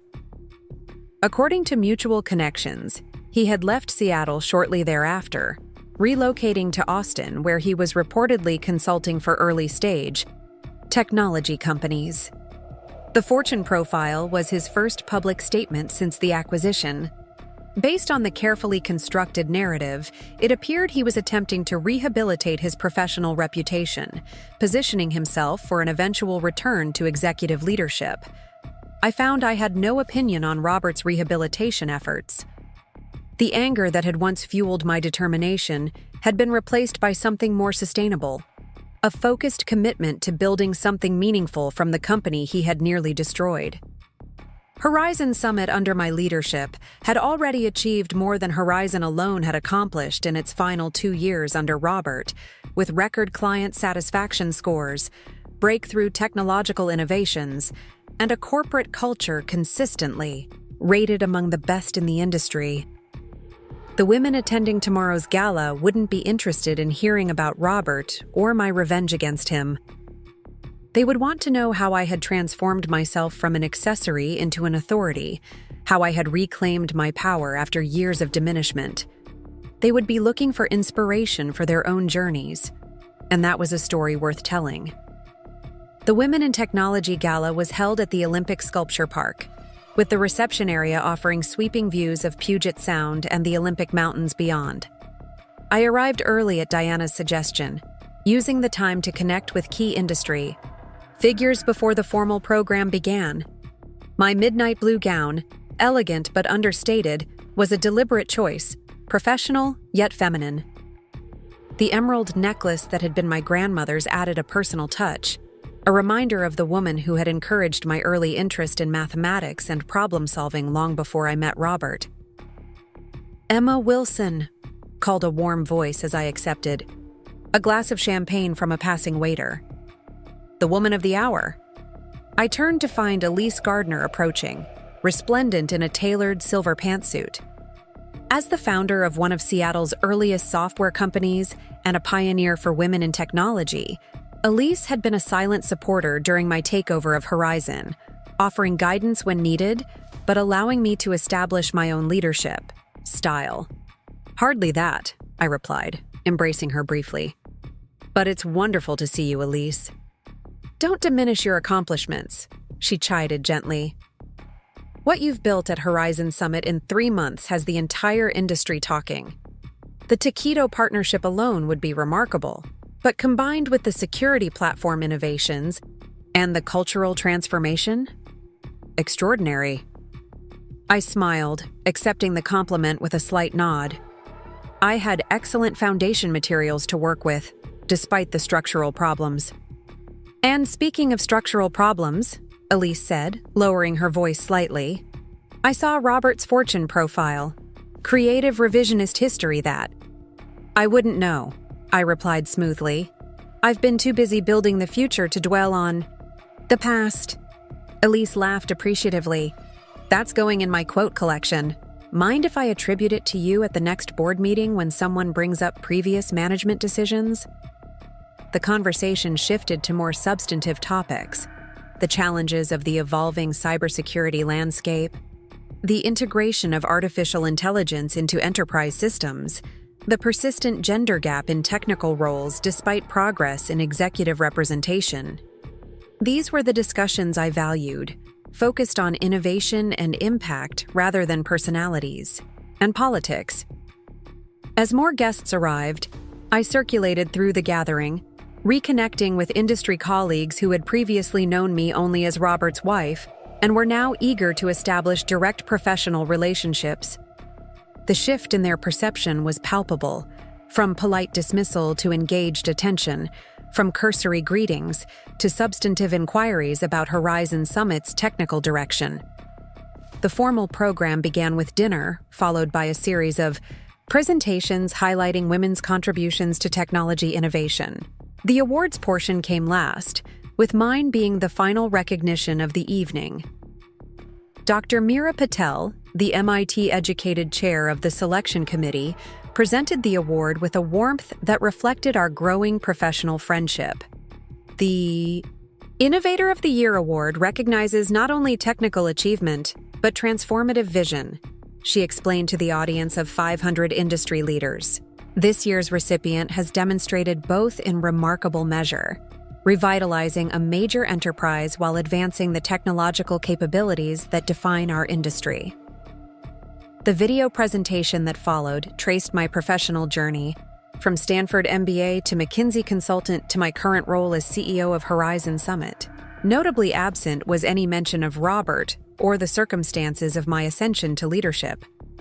The focus remained squarely on the innovations I had championed, the partnerships I had forged, and the corporate culture I had cultivated. As I approached the podium to accepting the Crystal Award amid enthusiastic applause, I was struck by the fullness of the circle that had closed. Many of these same people had been present at Horizon functions, where Robert had introduced me as his wife, with no acknowledgement of my professional background or capabilities. Now they rose to their feet in recognition of achievements that were undeniably mine. "Thank you," I began, surveying the attentive faces before me. This recognition is deeply meaningful, particularly coming from peers whose work I have long admired. I paused, considering the prepared remarks I had reviewed that morning. The standard acknowledgments and inspirational messaging suddenly felt insufficient for the moment. We often speak of innovation as if it were primarily technical. New algorithms, improved processes, enhanced functionalities, I continued. But the most profound innovation is perceptual, the ability to see possibilities where others perceive only limitations. I set aside my notes, choosing instead to speak directly to the women watching with particular intensity. Many of you have experienced the peculiar invisibility that can occur in our industry. The meetings where your contributions go unacknowledged, the promotions that somehow elide you despite your qualifications, the subtle and not so subtle suggestions that your proper role is supportive rather than directive. Nods rippled through the audience, eyes locked on mine in silent recognition. What I've learned, what Horizon Summit demonstrates, is that reclaiming your visibility requires more than simply speaking louder or working harder. It requires fundamental reassessment of the narratives we've accepted about our capabilities and potential. I gestured to the teams from Horizon Summit seated at tables near the front, their expressions a mixture of pride and attentiveness. The security platform we're developing doesn't just protect systems from external threats. It anticipates them, adapts to them, learns from them. That same anticipatory intelligence must guide our personal and professional development. We cannot simply respond to limitations imposed by others. We must proactively create environments where our contributions are not merely included, but essential. The remainder of my speech focused on the technical innovations that had earned the award. But the message had been delivered. As I concluded to sustained applause, I noticed several women discreetly wiping away tears, their partners or colleagues squeezing their hands in silent support. The reception that followed was a blur of congratulations, business cards exchanged, and partnership opportunities discussed. It was nearly midnight when I finally slipped away, the weight of the crystal award in my hands a tangible reminder of the distance I had traveled from Robert's shadow. My driver was waiting at the designated pickup point, the car's interior, a welcome respite from the evening's intensity. As we pulled away from the sculpture park, my phone buzzed with a message from Diana. "You were magnificent. The office is already flooded with emails about your speech. Rest well. Strategy meeting at 9 tomorrow." I smiled, sending a quick note of thanks before settling back against the leather seat. The city lights blurred past as we headed toward Bellevue, the skyscrapers of downtown Seattle receding in the distance. Somewhere in that metropolitan glow was the life I had left behind. The carefully maintained facade of the supportive wife, the deliberately diminished version of myself I had presented to accommodate Robert's ego. That life felt like a distant memory now, a character I had played in someone else's story rather than my own. The Emma Wilson who had accepted the Innovator Award tonight was authentic in ways the previous version had never been. Confident in her capabilities, unapologetic about her ambition, unwilling to be defined by her relationship to anyone else. The car turned onto the private drive leading to my home. Not the penthouse I had shared with Robert, but a contemporary lakefront property I had purchased after the divorce. The house reflected my personal aesthetic rather than the formal showplace Robert had preferred for entertaining clients. Open spaces filled with natural light, walls of glass framing views of Lake Washington, contemporary art chosen for meaning rather than investment value. As I entered, the house's integrated system recognized my presence, gently illuminating the pathway to the main living area and adjusting the temperature to my preference. Another Horizon Summit innovation being beta tested in selected homes, including my own. I poured a glass of water and stepped onto the deck, breathing in the crisp night air as I gazed across the dark water to the twinkling lights on the opposite shore. From this vantage point, Seattle seemed peaceful, orderly, a sharp contrast to the corporate turbulence I had navigated these past months. My phone buzzed again, this time with a message from an unknown number. Opening it revealed a brief text. "Saw your award online. Congratulations. You deserve it. R. Robert." His first direct communication since the divorce. I stared at the message, surprised not by its arrival, but by my own lack of emotional response. There had been a time when his acknowledgement would have meant everything, when I had measured my worth through his recognition. Now it was simply information, neither desired nor required. I considered responding, but ultimately deleted the message without reply. Robert's opinion, whether critical or complimentary, no longer factored into my evaluation of myself or my achievements. That independence, more than the corporate takeover or the technological innovations, represented the true triumph of my transformation. Returning inside, I placed the Crystal Award on my desk beside framed photos of my parents, my college graduation, and a recent team picture from Horizon Summit's Community Service Day. Notably absent were any images from my life with Robert, not from bitterness, but because that chapter had closed, its lessons absorbed, but its emotional hold released. Tomorrow would bring new challenges, the strategy meeting with Nathan and Diana, client presentations for the security platform, decisions about international expansion. The work of building something meaningful would continue, driven now by intrinsic purpose rather than reactive determination. As I prepared for bed, I caught my reflection in the bathroom mirror, the confident posture, the clear gaze, the absence of the tension that had characterized years of suppressing my capabilities to maintain Robert's fragile ego. The woman looking back at me was not defined by her relationship to a husband or a company or even an achievement.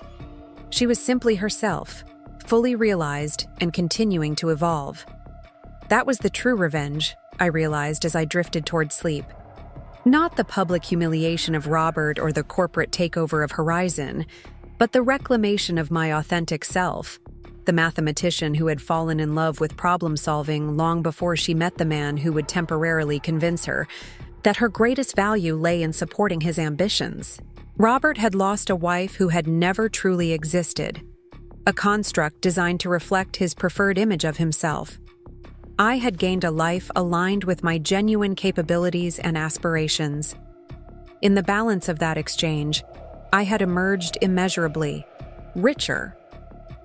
The morning strategy meeting with Nathan and Diana focused on international expansion, with particular emphasis on leveraging the Taquito partnership to establish stronger presence in Asian markets. Nathan had prepared a comprehensive analysis of potential acquisition targets, smaller regional firms with complementary technologies that could accelerate our growth without diluting our core strengths. Seoul looks particularly promising, he explained, highlighting a section of his presentation. Daewon Systems has developed an impressive client authentication protocol that would integrate seamlessly with our security platform. Their leadership is approaching retirement age, and there's no clear succession plan. What about their corporate culture? I asked, reviewing the company profile. Technical integration is only part of the equation. We need teams that can adapt to our collaborative approach. Diana nodded approvingly. Already researched. Their employee satisfaction metrics are strong, and they've been recognized for innovation in the Korean market. The engineering team is diverse, with several women in key positions. Good, I replied. Arrange a preliminary meeting when I'm in Tokyo next month for the Taquito implementation review. Let's see if there's cultural compatibility before we discuss numbers. The conversation shifted to European markets, where regulatory complexities created both challenges and opportunities for our security solutions. As Nathan outlined potential approaches, I noticed Diana studying me with subtle concern. Everything all right? I asked during a brief break. You seem distracted, she observed quietly. Unusual for you, especially during strategy discussions. I hesitated, then showed her Robert's text from the previous night. Diana read it with raised eyebrows. Interesting timing, she remarked, returning my phone. The day after you receive major industry recognition. My thoughts exactly, I agreed. Though I'm more interested in my own reaction, or lack thereof. 6 months ago, his acknowledgement would have meant something to me. And now? Now, it's irrelevant, like getting a compliment from a former college professor. Polite, but not particularly significant to my current life. Diana smiled. That's called healing, Emma. Or perhaps more accurately, growth. The meeting resumed, with discussions of product development timelines and marketing strategies for the upcoming quarter. Throughout the detailed planning, I found myself reflecting on Diana's observation. Growth was indeed the right word, not just for Horizon Summit under my leadership, but for my personal evolution as well.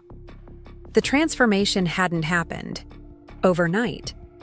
It had begun with small realizations, noticing Robert taking credit for my suggestions in meetings, recognizing the pattern of his dismissals whenever I ventured opinions in his professional domain, observing how differently he spoke to male colleagues compared to me, despite my equal or superior qualifications. The affair with Vanessa had been merely the catalyst, the final evidence that Robert valued neither my personal nor professional worth.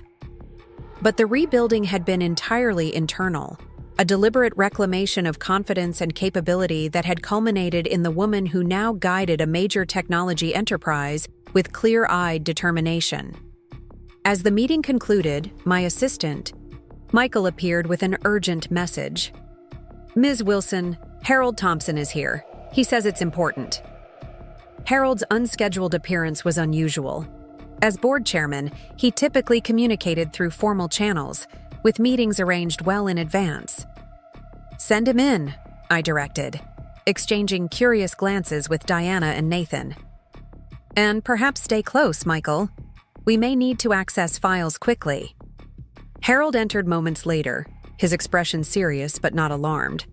At 62, he carried himself with the confidence of someone who had navigated decades of corporate politics successfully, though his relationship with me had evolved from Initially skeptical to genuinely supportive as Horizon Summit's performance exceeded projections under my leadership. "Emma, Diana, Nathan," he greeted us, accepting the chair I offered. "Sorry for the interruption. Something's come up that requires immediate attention." "Of course," I replied. "What's happened?" Harold removed a folded newspaper from his briefcase, the Wall Street Journal, and placed it on the conference table. Page 3, business section, published this morning. Diana reached for it first, opening to the indicated page. Her sharp intake of breath prompted me to move beside her, reading over her shoulder. The headline was understated but clear. Former executive alleges toxic culture, discrimination at Horizon Technologies. The article quoted anonymous former senior leaders at Horizon, claiming that the acquisition by Summit Solutions and subsequent management changes had been orchestrated through personal vendettas rather than business strategy. It suggested that long-term employees, particularly male executives, had been systematically pushed out in favor of untested alternatives, selected based on personal loyalty rather than qualifications. Most concerning was the implication that the board had been manipulated through personal relationships into approving the acquisition without proper due diligence, potentially breaching fiduciary duties to shareholders. "This is absurd," Diana said, setting down the paper with uncharacteristic force. "Every executive departure has been voluntary or performance-based, with comprehensive documentation. And the acquisition underwent more scrutiny than any transaction in the company's history." "Of course it did," Harold agreed. "That's not the issue. The issue is perception, especially among institutional investors who may not follow the day-to-day operations but react to headlines." I studied the article more carefully, noting what wasn't explicitly stated but clearly implied, that my personal relationship with Robert had infected business decisions, that my leadership was driven by emotional reactions rather than strategic vision, that my success was somehow illegitimate because it had replaced a man's authority with a woman's. The unnamed sources were easy enough to identify: Jason Harlow and the other Robert loyalists who had departed after failing to adapt to the new corporate culture. Their bitterness was predictable, if disappointing. "Has this affected the stock?" I asked, already reaching for my tablet to check market performance. "Down 4% in early trading," Harold confirmed. "Not catastrophic, but concerning, if the narrative gains traction."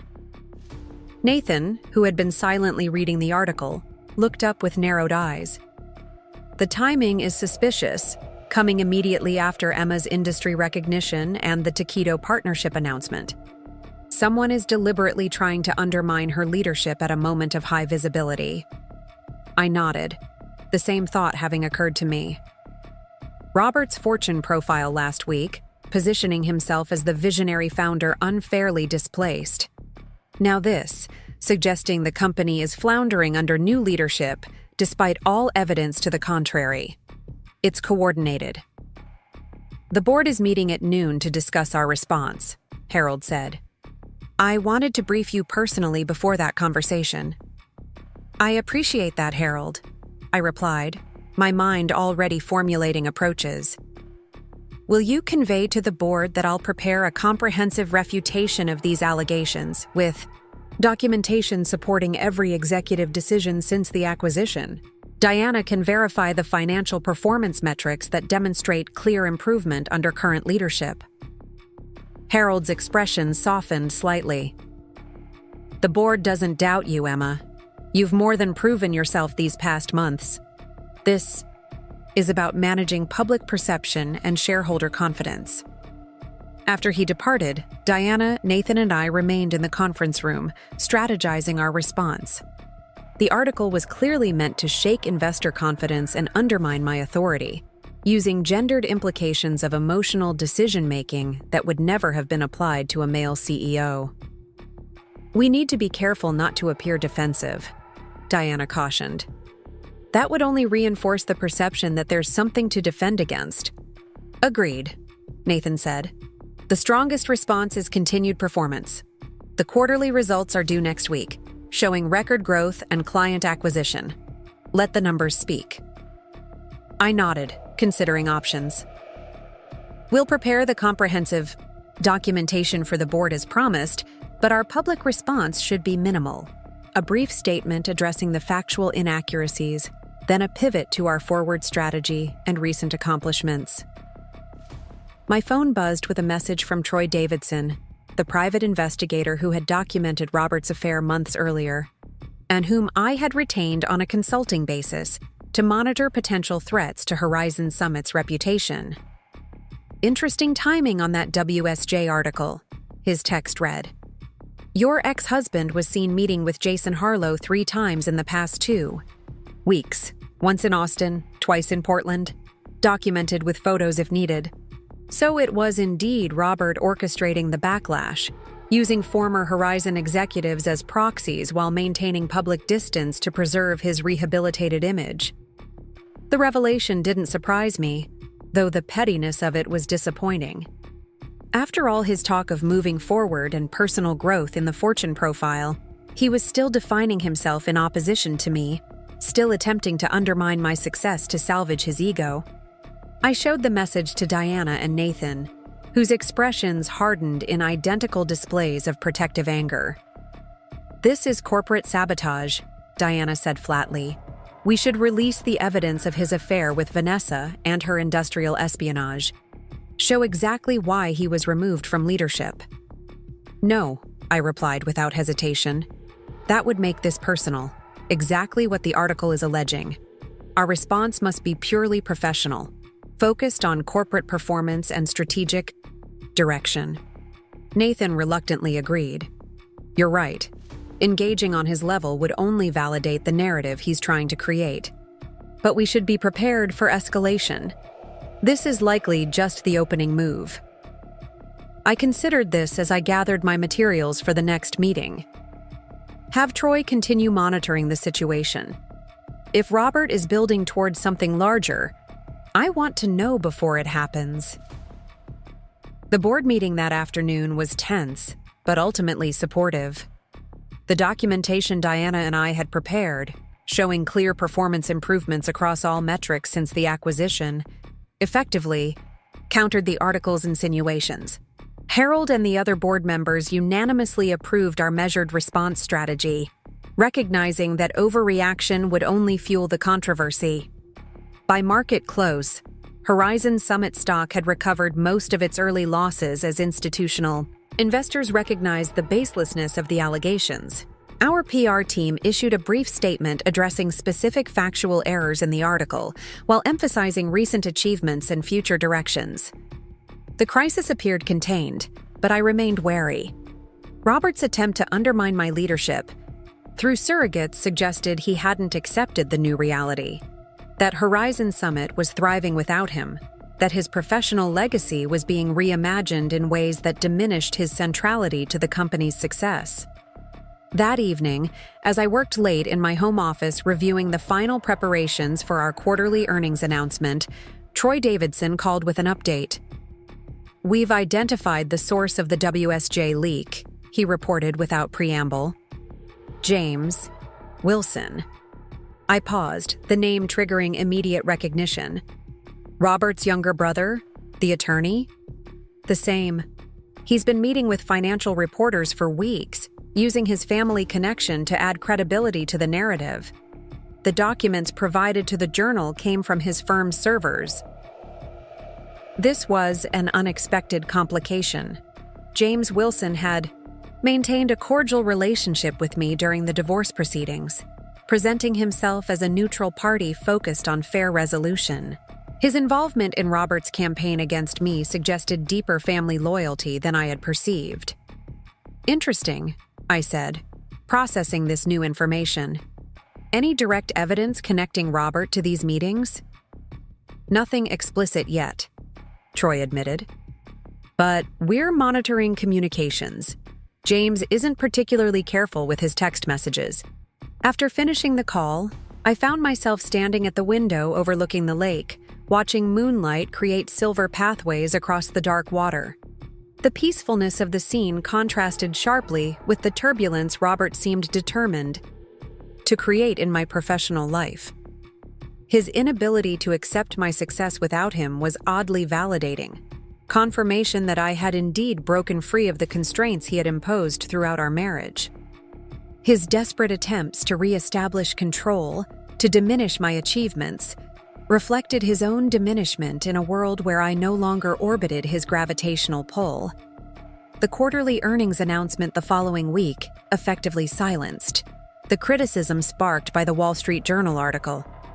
Horizon Summit reported 32% year-over-year revenue growth, expanding international presence, and a client retention rate of 98%, all significantly exceeding analyst expectations. In the earnings call with investors, I deliberately maintained a technical focus, emphasizing innovation pipelines and market expansion rather than addressing the recent media controversy. The strategy proved effective. By call's end, our stock had surged 8%, reaching an all-time high. Diana found me in my office afterward, a bottle of champagne in hand. The summer rain pelted against the floor-to-ceiling windows of my office, transforming the Seattle skyline into a watercolor painting of blurred lights and shadowy skyscrapers. 6 months had passed since I'd taken control of Horizon Summit, and the company had blossomed under my leadership in ways that exceeded even my own ambitious projections. Our integrated security platform, now branded as Sentinel, had revolutionized enterprise protection, earning industry accolades and driving record sales across global markets. I stood at the window, watching lightning illuminate the darkening sky, reflecting on the journey that had brought me here. The path from overlooked wife to celebrated CEO had been neither straight nor easy, but each challenge had only strengthened my resolve and clarified my vision. "Impressive storm," Nathan commented, joining me at the window. "Almost as dramatic as our board meeting this morning." I smiled, turning to face him. Harold's announcement certainly created a stir. Harold?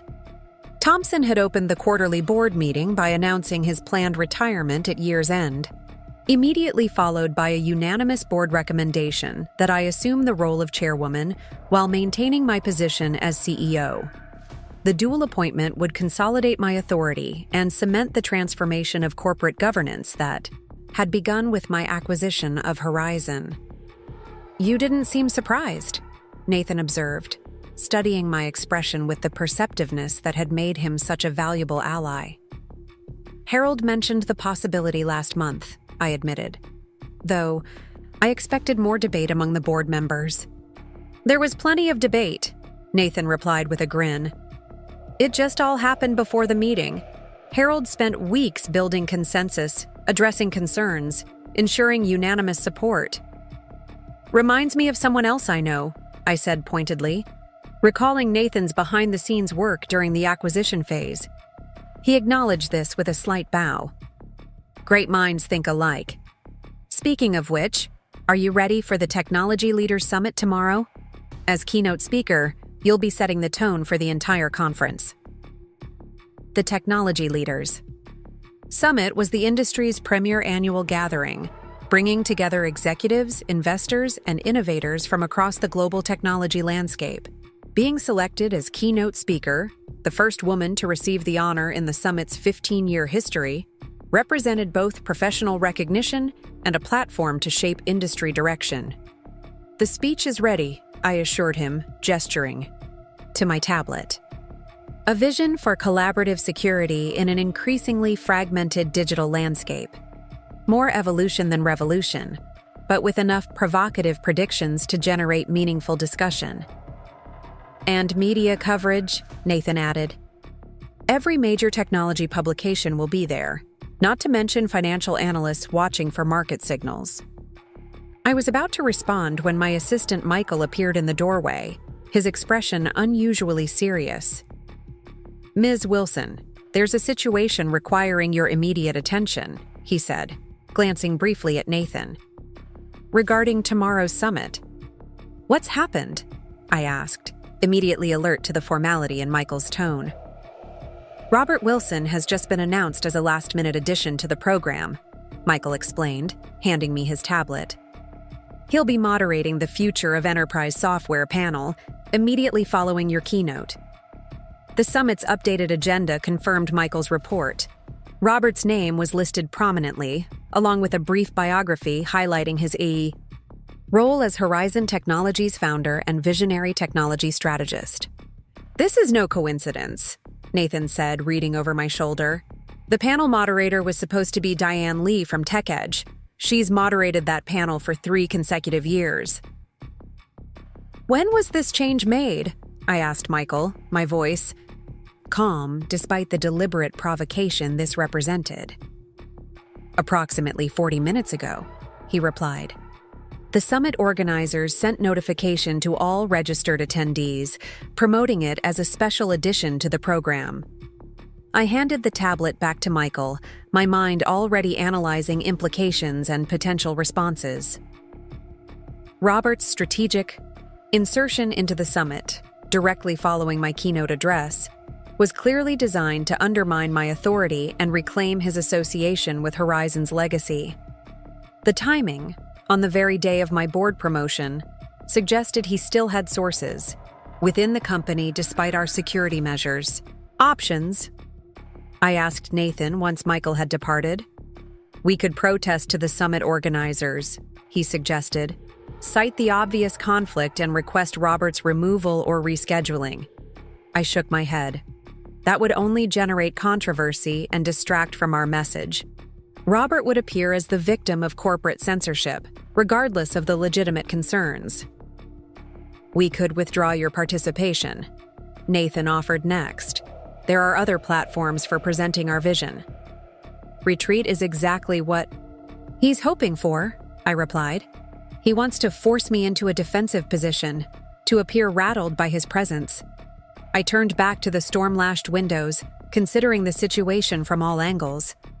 This was merely the latest in Robert's escalating attempts to reassert himself in relation to Horizon, and by extension, to me. The planted newspaper story had failed to gain traction in the face of our stellar financial performance. His careful rehabilitation campaign through strategic interviews had generated modest professional interest, but little substantive opportunity. This direct incursion into my professional spotlight represented a more desperate approach, a frontal confrontation, rather than behind-the-scenes manipulation. That shift told me more about Robert's current position than any intelligence report could have.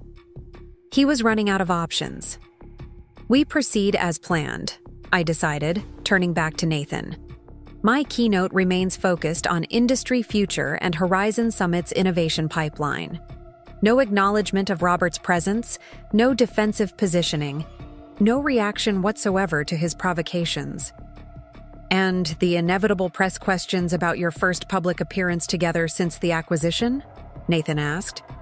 "We'll receive measured professional responses focused entirely on corporate performance and technological advancement," I completed. "Robert is irrelevant to Horizon Summit's future. Our messaging should reflect that reality." After Nathan departed to coordinate with our communications team, I remained at the window, watching the storm's intensity increase. Lightning forked across the darkened sky, briefly illuminating raindrops into silver streaks against the glass. The atmospheric drama mirrored the emotional dynamics at play in Robert's latest maneuver, the desperate flash of someone seeking recognition, attention, reaction. I would give him none of those things.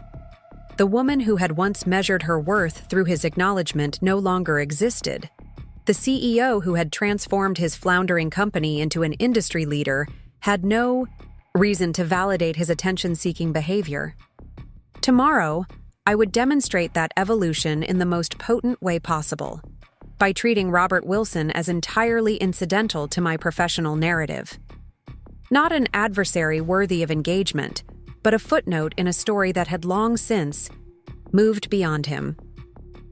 The Pacific Convention Center hummed with activity as I arrived the following morning, my executive team flanking me as we moved through the crowded reception area.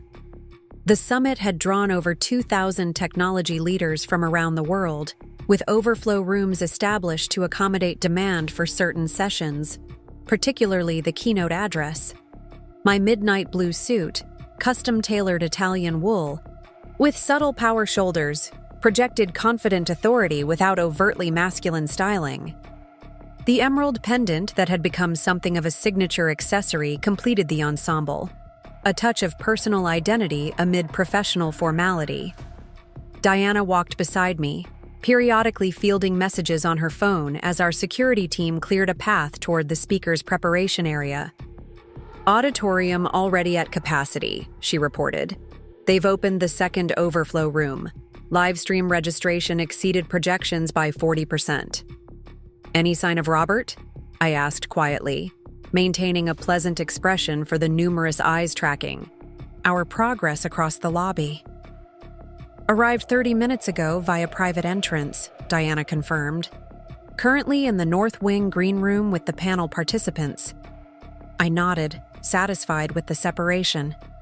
My preparation area was in the South Wing, eliminating any chance of accidental encounters before the formal program. The summit director, Elaine Chen, hurried to greet us as we reached the designated preparation room. Her expression reflected a mixture of professional courtesy and nervous energy. "Ms. Wilson, thank you for your flexibility regarding the program." "Adjustments," she began, the careful phrasing confirming my suspicion that Robert's addition had involved significant behind-the-scenes pressure. "The summit's strength lies in diverse perspectives," I replied smoothly, neither acknowledging nor challenging the obvious manipulation. "I look forward to sharing Horizon Summit's vision for collaborative security innovation." Elaine seemed relieved by my diplomatic response, quickly transitioning to logistical details about the presentation setup, audience configuration, and post-keynote media availability. Throughout her briefing, I maintained polite attention while my team conducted final preparations for the address that would define Horizon Summit's industry positioning for the coming year. 10 minutes before my scheduled stage time, Nathan approached with a tablet displaying breaking news from the financial wire services. "You'll want to see this," he said quietly, angling the screen away from others in the room. The headline was succinct but impactful. Apex Digital announces acquisition by TerraCore Systems. Former Horizon executive named division president. The accompanying article confirmed that Vanessa Parker, Robert's former mistress and the corporate spy who had nearly destroyed Horizon, had been appointed to lead Apex's security division following the acquisition. The timing of the announcement, coinciding precisely with my keynote address, could not have been coincidental. "Robert arranged this," Diana murmured, reading over my shoulder. "He's still in contact with her." "Of course he is," I replied, handing the tablet back to Nathan. "This is meant to provoke an emotional response, to throw me off balance before taking the stage." "Should we prepare a statement about potential legal action?" Diana asked. "The non-compete clause in Vanessa's separation agreement explicitly prohibits." I raised a hand, stopping her mid-sentence. "That's exactly the reaction they're hoping for. We'll address the legal implications privately, through appropriate channels. Publicly, this remains a non-issue." Understanding dawned in Diana's eyes, because acknowledging it would only validate their relevance to our narrative. "Precisely," I confirmed as the stage manager appeared, indicating it was time to move. To the wings for my introduction. The main auditorium of the Pacific Convention Center had been transformed into a sleek, technology-enhanced space with massive screens flanking the central stage and interactive displays positioned throughout. The seating area, every seat was filled, with attendees standing along the back wall despite the availability of overflow rooms with livestream capabilities. As the summit chairperson completed my introduction, emphasizing Horizon Summit's dramatic transformation, under my leadership, I scanned the front rows where industry leaders and media representatives were concentrated. Robert was nowhere to be seen, presumably waiting in the wings for his subsequent panel moderation. Stepping onto the stage to enthusiastic applause, I approached the podium with measured confidence, allowing a moment of silence to settle over. The room before beginning. The greatest threat to technological innovation isn't external attack, I began, establishing immediate engagement with direct eye contact across the audience. It's fragmentation of purpose. For the next 40 minutes, I outlined Horizon Summit's vision for collaborative security infrastructure, an integrated approach that transcended traditional corporate boundaries to establish resilient protection across interconnected systems. The presentation balanced technical depth with strategic insight, offering both immediate applications and long-term transformation roadmaps. Throughout the address, I maintained poised authority, moving occasionally from the podium to emphasize key points with subtle but effective gestures. The audience response built progressively, from attentive silence to engaged note-taking to spontaneous applause at particularly visionary projections. Not once did I reference Robert, Vanessa, or the corporate drama that had preceded my ascension to leadership. The focus remained entirely on future possibilities rather than past conflicts, on industry evolution rather than personal narrative. As I concluded with a call for collaborative innovation across traditional competitive boundaries, the audience rose in a standing ovation that continued well beyond the customary duration.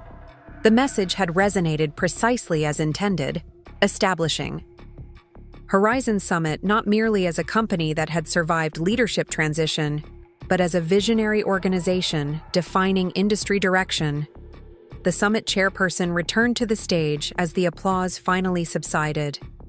Thank you, Emma Wilson, for that compelling vision of collaborative security innovation. We'll now transition to our panel discussion on the future of enterprise software, moderated by Robert Wilson, founder of Horizon Technologies. I gathered my presentation materials with unhurried composure as Robert emerged from the opposite side of the stage. Our eyes met briefly as we passed center stage, his expression revealing a complex mixture of emotions that might have once affected me, but now registered only as objective observation. The audience's attention remained focused on me as I exited, with many attendees standing to continue their applause despite the moderator's arrival on stage. Robert's voice echoed through the sound system as I reached the wings, his practiced charm evident as he attempted to establish rapport with an audience still processing my presentation. That, Nathan whispered as I joined him in the backstage area, was a masterclass in power dynamics. You never acknowledged the provocation, yet completely dominated the narrative. Diana nodded agreement, already reviewing social media reactions on her tablet. The keynote is trending across all platforms. Industry analysts are calling it visionary and paradigm-shifting. No mention of Robert in any of the top shared content. The press is waiting in the main interview room, Michael informed me, checking his phone. Every major technology and business outlet is represented. I nodded, taking a moment to review the message notifications that had accumulated during my address. Among the congratulatory notes from board members and industry colleagues was a single text from an unknown number. Impressive performance. Still doesn't change what's coming. Vanessa Parker. Her first direct communication since leaving Horizon. I showed the message to Diana, whose expression hardened. Coordinated intimidation, she concluded. First Robert's panel insertion, then her appointment announcement, now this direct threat. They're escalating. Because nothing else has worked, I observed, deleting the message with the same detachment I'd exhibited toward Robert's previous communications. Failed newspaper allegations, ineffective reputation rehabilitation, unsuccessful attempts to undermine investor confidence. They're running out of indirect approaches. Which makes them more dangerous, Nathan cautioned. Desperate people take desperate actions. Or more predictable ones, I countered. Let's proceed with the media interviews as planned. No mention of Robert, Vanessa, or Apex unless directly questioned. And then only the most measured, professional responses. The press briefing room was packed beyond capacity, with journalists crowding the aisles between formally arranged seating. Cameras tracked my entrance, flashbulbs creating a momentary constellation of light as I took my position at the briefing table, flanked by Diana and Nathan. The first several questions focused directly on the keynote content, technical inquiries, about implementation timelines for the collaborative security framework, clarification on cross-platform compatibility standards, exploration of regulatory implications across international markets. Inevitably, the questioning turned to the day's carefully orchestrated provocations. "Ms. Wilson," called a reporter from the Financial Times, "today marks your first public appearance alongside Robert Wilson since your acquisition of Horizon. How would you characterize your current professional relationship with the company's founder?" I offered a composed smile. Horizon Summit maintains professional relationships with numerous technology strategists and consultants across the industry. Our focus remains on innovation delivery rather than individual personalities. The deliberate depersonalization of Robert, reducing him from former husband or even former CEO to merely one among many industry consultants, was not lost on the assembled journalists, several of whom exchanged glances at the subtle power move. "What about this morning's announcement regarding Vanessa Parker's appointment at Apex Digital?" pressed a technology correspondent from Reuters. "Given her previous position at Horizon and the circumstances of her departure, do you have concerns about competitive intelligence issues?" Horizon Summit's security innovations are driven by forward-looking development rather than legacy approaches, I replied smoothly. "We wish all industry participants success in advancing client protection standards through ethical innovation." The non-answer was deliberate, acknowledging neither Vanessa's specific role nor the implied corporate espionage that had precipitated her departure from Horizon. The message was clear. Neither Robert nor Vanessa warranted specific engagement from Horizon Summit's leadership. As the press conference concluded, I noticed a subtle shift in the journalist's approach. Less focus on the interpersonal drama Robert had attempted to engineer, more attention to the technological vision I had presented. By refusing to engage with his provocations, I had effectively denied oxygen to the narrative he was attempting to construct. Stepping into the hallway after the final question, I was momentarily separated from my team by the crush of departing media representatives. As I navigated toward the private exit where our transportation waited, a familiar voice spoke from a recessed doorway. "Still the perfect corporate diplomat," Robert said, emerging into the corridor. "Some things never change." He looked essentially the same as when we were married. The tailored suit, the carefully maintained salt and pepper hair, the confident posture that had once impressed me. Yet something fundamental had shifted in my perception. Where I had once seen commanding presence, I now recognized carefully constructed artifice. Where I had once perceived visionary confidence, I now identified practiced performance. "Robert," I acknowledged with professional courtesy but no warmth, continuing toward my destination without breaking stride. "Congratulations on your panel moderation." He fell into step beside me, his longer stride easily matching my purposeful pace. "That's it? Professional pleasantries after everything that's happened?" "Did you expect something more dramatic?" I asked, maintaining forward progress through the emptying hallway. "Public confrontation? Emotional reaction? Neither would serve any productive purpose." "You've changed," he observed, studying my profile with narrowed eyes. "I've become more authentically myself," I corrected, finally pausing to face him. Directly. "There's a significant difference." For a moment, Robert seemed genuinely disoriented by my composed detachment. The absence of either lingering resentment or residual attachment clearly confounding his expectations. He had prepared for an emotionally charged encounter, only to find himself engaging with someone who regarded him with the mild interest one might show a former professional colleague of modest significance. "The Vanessa situation," he began, regaining his practiced confidence. "I had nothing to do with her appointment at Apex. That was entirely Terracore's decision." The transparent lie confirmed what I had already deduced, that Robert had orchestrated the announcement timing specifically, to coincide with my keynote address. His need to proactively deny involvement only underscored his culpability.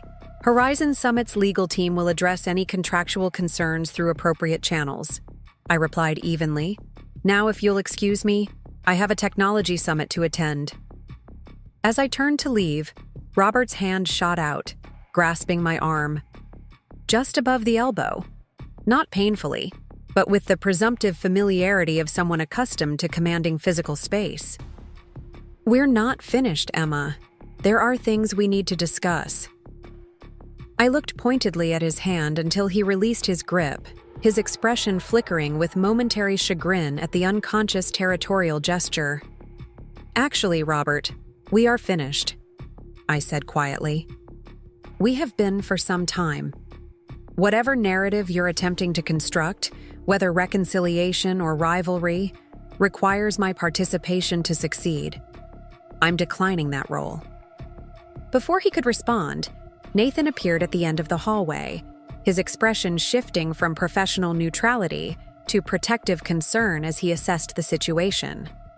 Robert noticed his approach and stepped back, adjusting his tie in a gesture I recognized as self-comfort disguised as grooming. "This isn't over," he said, low enough that only I could hear. "It is for me," I replied with genuine indifference, turning away to join Nathan as we proceeded toward the waiting car. The remainder of the summit unfolded without further direct confrontation, though Robert's presence remained a carefully orchestrated element of the program. His panel moderation included several oblique references to Horizon's original vision and the importance of founder-driven innovation, transparent attempts to reassert his relevance to the company's narrative. These efforts gained minimal traction, overshadowed by the industry-wide conversation sparked by my keynote address. Technology publications led with analysis of Horizon Summit's collaborative security framework, financial outlets focused on market implications of our cross-platform approach, and social media buzzed with reactions to specific technical innovations, unveiled during my presentation. By the summit's conclusion, Robert's attempted insertion into the Horizon Summit narrative had effectively failed, relegated to background noise in an industry conversation dominated by forward-looking innovation, rather than personality-driven drama. Diana summarized the outcome succinctly as our executive team gathered for a debrief session the following morning. Complete messaging dominance. Every major publication led with our security framework vision rather than interpersonal history. Robert's panel generated minimal coverage, mostly focused on panelist contributions rather than his moderation. And Vanessa's appointment announcement? I asked, reviewing the media analytics displayed on the conference room screen. Buried. In industry personnel updates, Nathan confirmed. The timing backfired. Technology outlets were too focused on your keynote content to give significant attention to executive shuffling at a second-tier competitor. What about her text message? Diana asked. The vague threat about what's coming? I considered this as I studied the sentiment analysis of summit coverage. Likely bluster, but have Troy maintain surveillance on both Robert and Vanessa. If they're planning something beyond public relations maneuvers, I want advance warning. The meeting transitioned to implementation planning for initiatives announced during my keynote, with team leaders presenting timelines and resource allocations for the collaborative security framework. Throughout the detailed technical discussions, I found myself reflecting on the fundamental transformation that had occurred, not just in Horizon Summit under my leadership, but in my own relationship to power and possibility. The woman who had once carefully managed Robert's ego while suppressing her own capabilities, now directed a multinational technology enterprise with clear-eyed authority. The ideas that had once been offered tentatively for his approval were now presented confidently to industry leaders as market-defining innovations. The potential that had been systematically diminished to accommodate his insecurities was now fully expressed in service of genuine value creation. This evolution represented the true victory, not the acquisition of Robert's company or the public refutation of his narrative, but the complete reclamation of my authentic self after years, of strategic diminishment. 2 days after the summit concluded, Troy Davidson requested an urgent meeting. His typical communication method was secure messaging, with in-person briefings scheduled only for matters requiring extensive discussion or heightened confidentiality. The deviation from protocol indicated significant development. "I'll need 30 minutes of uninterrupted time," he requested when Michael showed him into my office. "The information is sensitive." I nodded to Michael, who closed the door as he departed, activating the office's enhanced privacy protocols. Troy waited until the security system confirmed confidentiality before placing a thin folder on my desk. "We've been monitoring communications between Robert Wilson, James Wilson, and Vanessa Parker as requested," he began without preamble. 3 days ago, they established a new communication channel using encrypted messaging services, with traffic patterns suggesting extensive information exchange. "Expected but concerning," I noted, opening the folder to find surveillance photographs documenting a meeting between Robert and Vanessa at an isolated property outside Portland. "What prompted the escalation in monitoring?" "This," Troy said, gesturing for me to continue reviewing the folder contents.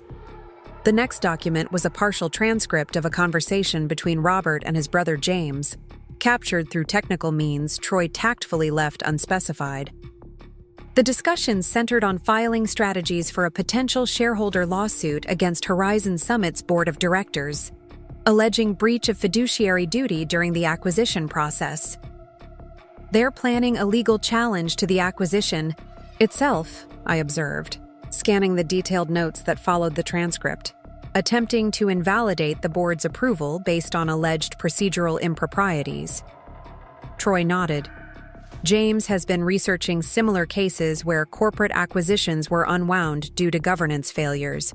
The strategy appears to involve creating enough legal uncertainty to force a negotiated settlement, potentially including your removal as CEO and Robert's reinstatement in some capacity."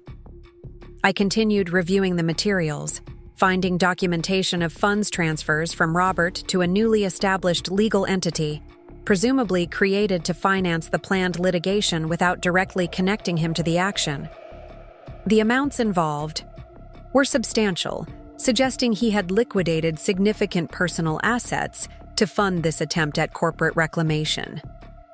"What about Vanessa's role?" I asked, noting her presence in the surveillance photographs, but absence from the transcribed conversations. "That's where it gets interesting," Troy replied, reaching across the desk to retrieve the folder and extract additional documentation from a concealed inner pocket. These were harder to obtain, but critical to understanding the full scope of their strategy. The new materials included communications between Vanessa and a contact at TerraCore Systems, discussing proprietary Horizon Summit technology information she claimed to possess.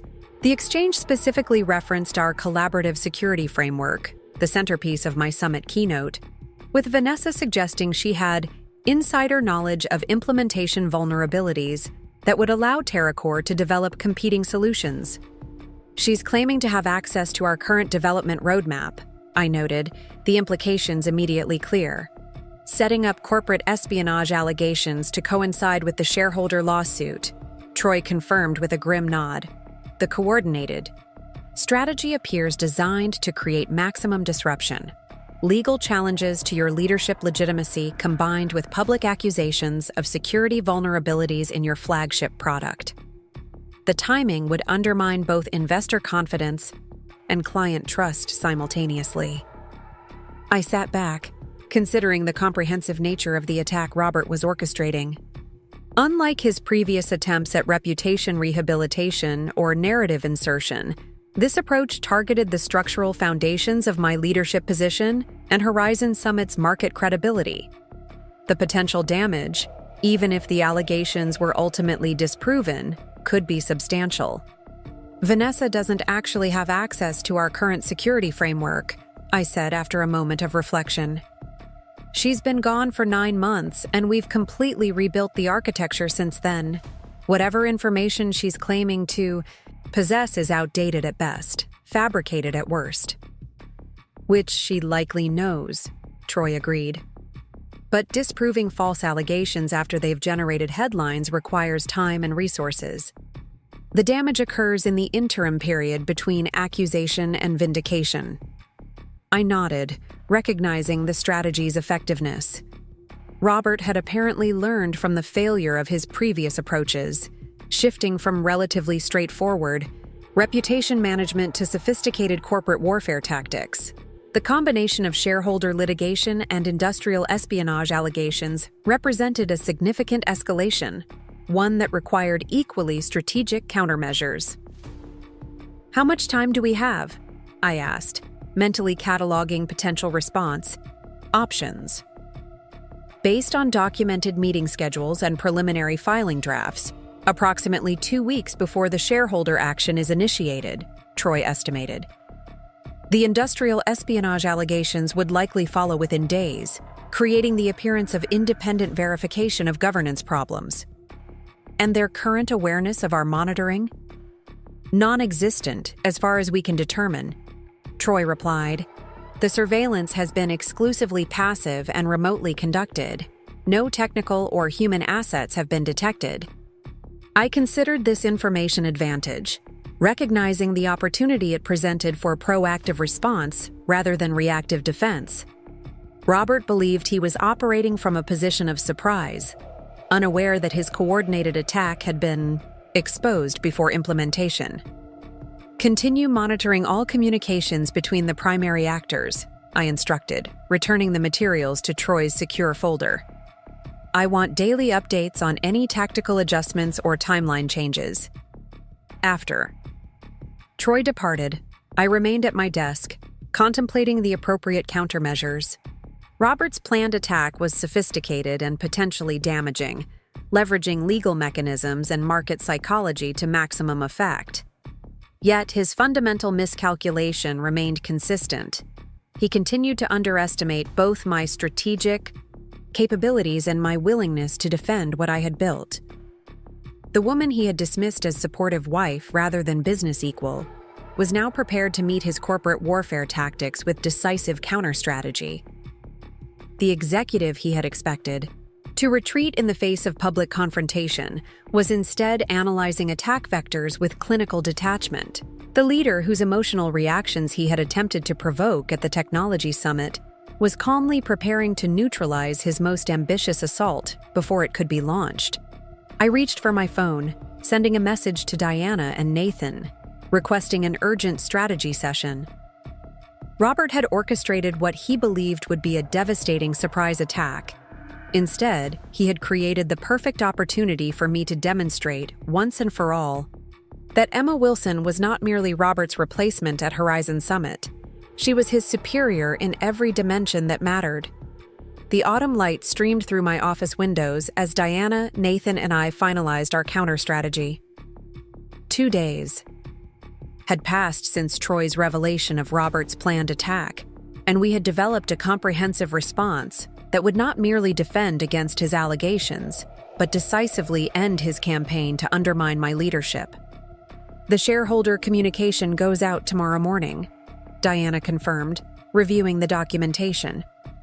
Full transparency about the acquisition process, including previously confidential board minutes showing the extensive due diligence. And the technology verification? I asked, turning to Nathan. Independent security audit completed yesterday, he replied, sliding a sealed report across the table. 3 separate consulting firms confirmed what we already knew. Our collaborative security framework contains no vulnerabilities of the type Vanessa is planning to allege. I nodded, satisfied with the preparations. And the most crucial element? Diana's smile held the quiet confidence of someone holding an unbeatable hand. Documented proof of Robert and Vanessa's continued communication after her termination, including their coordination of media attacks and the planned shareholder litigation. The foundation of our counter-strategy was simple but devastating: transparency. Rather than waiting for Robert's attack and responding defensively, we would preemptively disclose everything: the acquisition details, the security framework architecture, and Robert and Vanessa's coordinated attempts to damage. the company for personal vengeance. This isn't about punishment, I reminded them. It's about permanent resolution. Robert needs to understand that further attacks on Horizon Summit will only damage him more than they damage us. The shareholder disclosure went out precisely as planned the next morning. The detailed documentation, including acquisition deliberations, technical security verification, and evidence of Robert and Vanessa's coordinated attack strategy, was presented with clinical professionalism, absent emotional language, or defensive positioning. Market reaction was immediate but measured.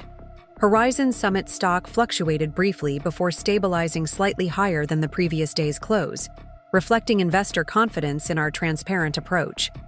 Client responses were overwhelmingly supportive, with several major enterprise customers reaching out directly to express appreciation for the security architecture verification.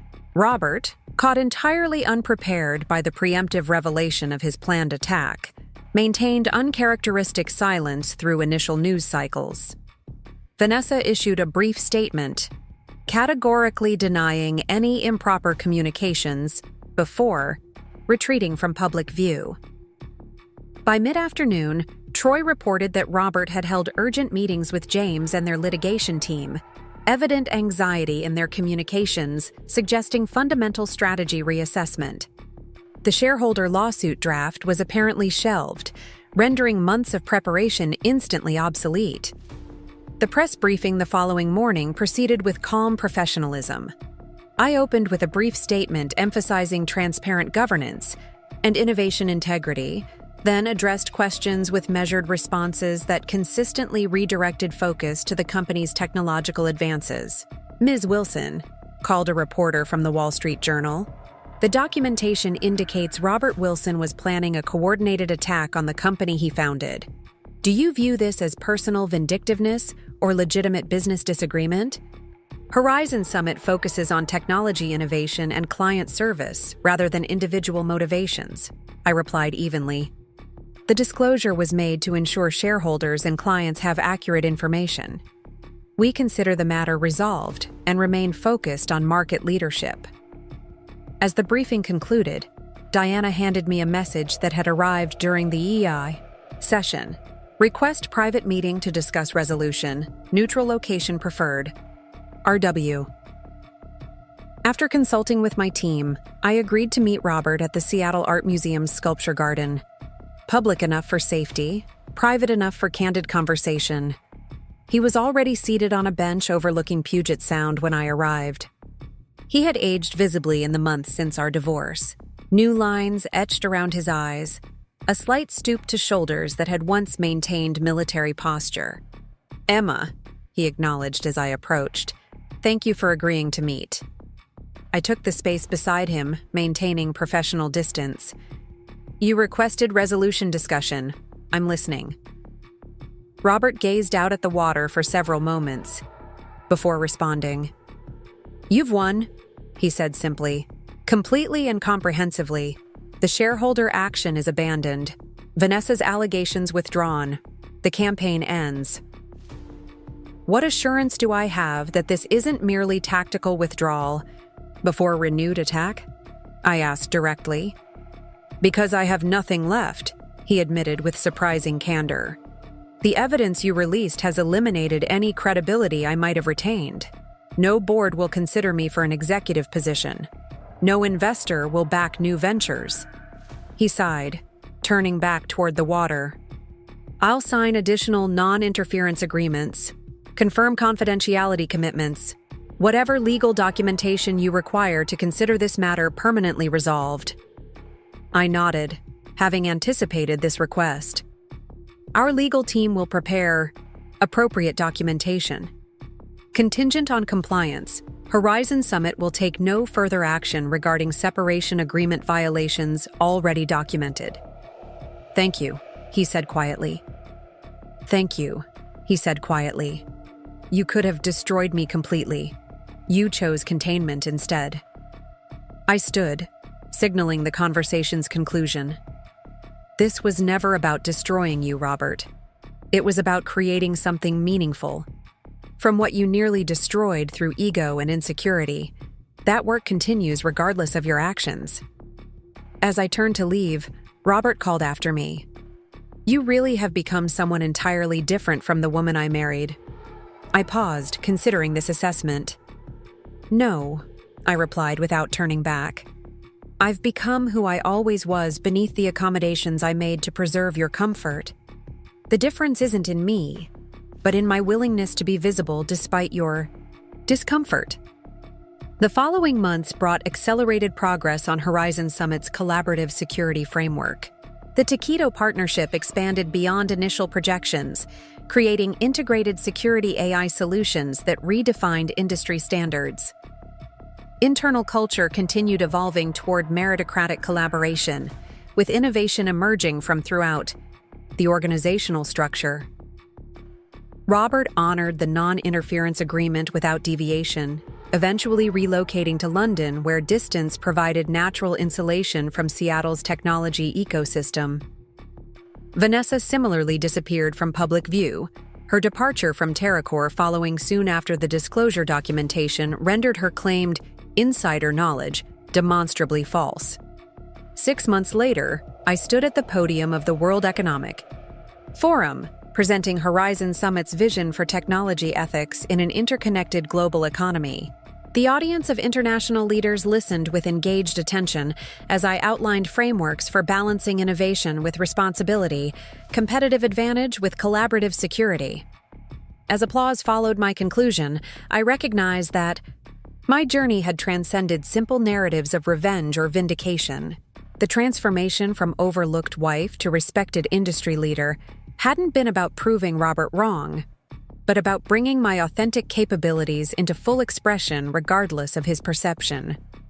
That evening, accepting a Global Innovation Award on behalf of Horizon Summit, I acknowledged the team whose collaborative brilliance had made our security framework an industry standard. The recognition reflected not personal triumph, but collective achievement. The manifestation of what becomes possible when capabilities are valued regardless of source, when contribution matters more than credential. The journey that began with a mistimed notification on Robert's phone had culminated in something far more significant than personal revenge. It had produced transformation of a company, of an industry approach, and most fundamentally, of my own relationship to power and possibility. The most satisfying revenge, it turned out, wasn't serving Robert his comeuppance. It was becoming so completely myself that his opinion became entirely irrelevant to my story. Up next, you've got 2 more standout stories right on your screen. If this one hit the mark, you won't want to pass these up. Just click and check them out.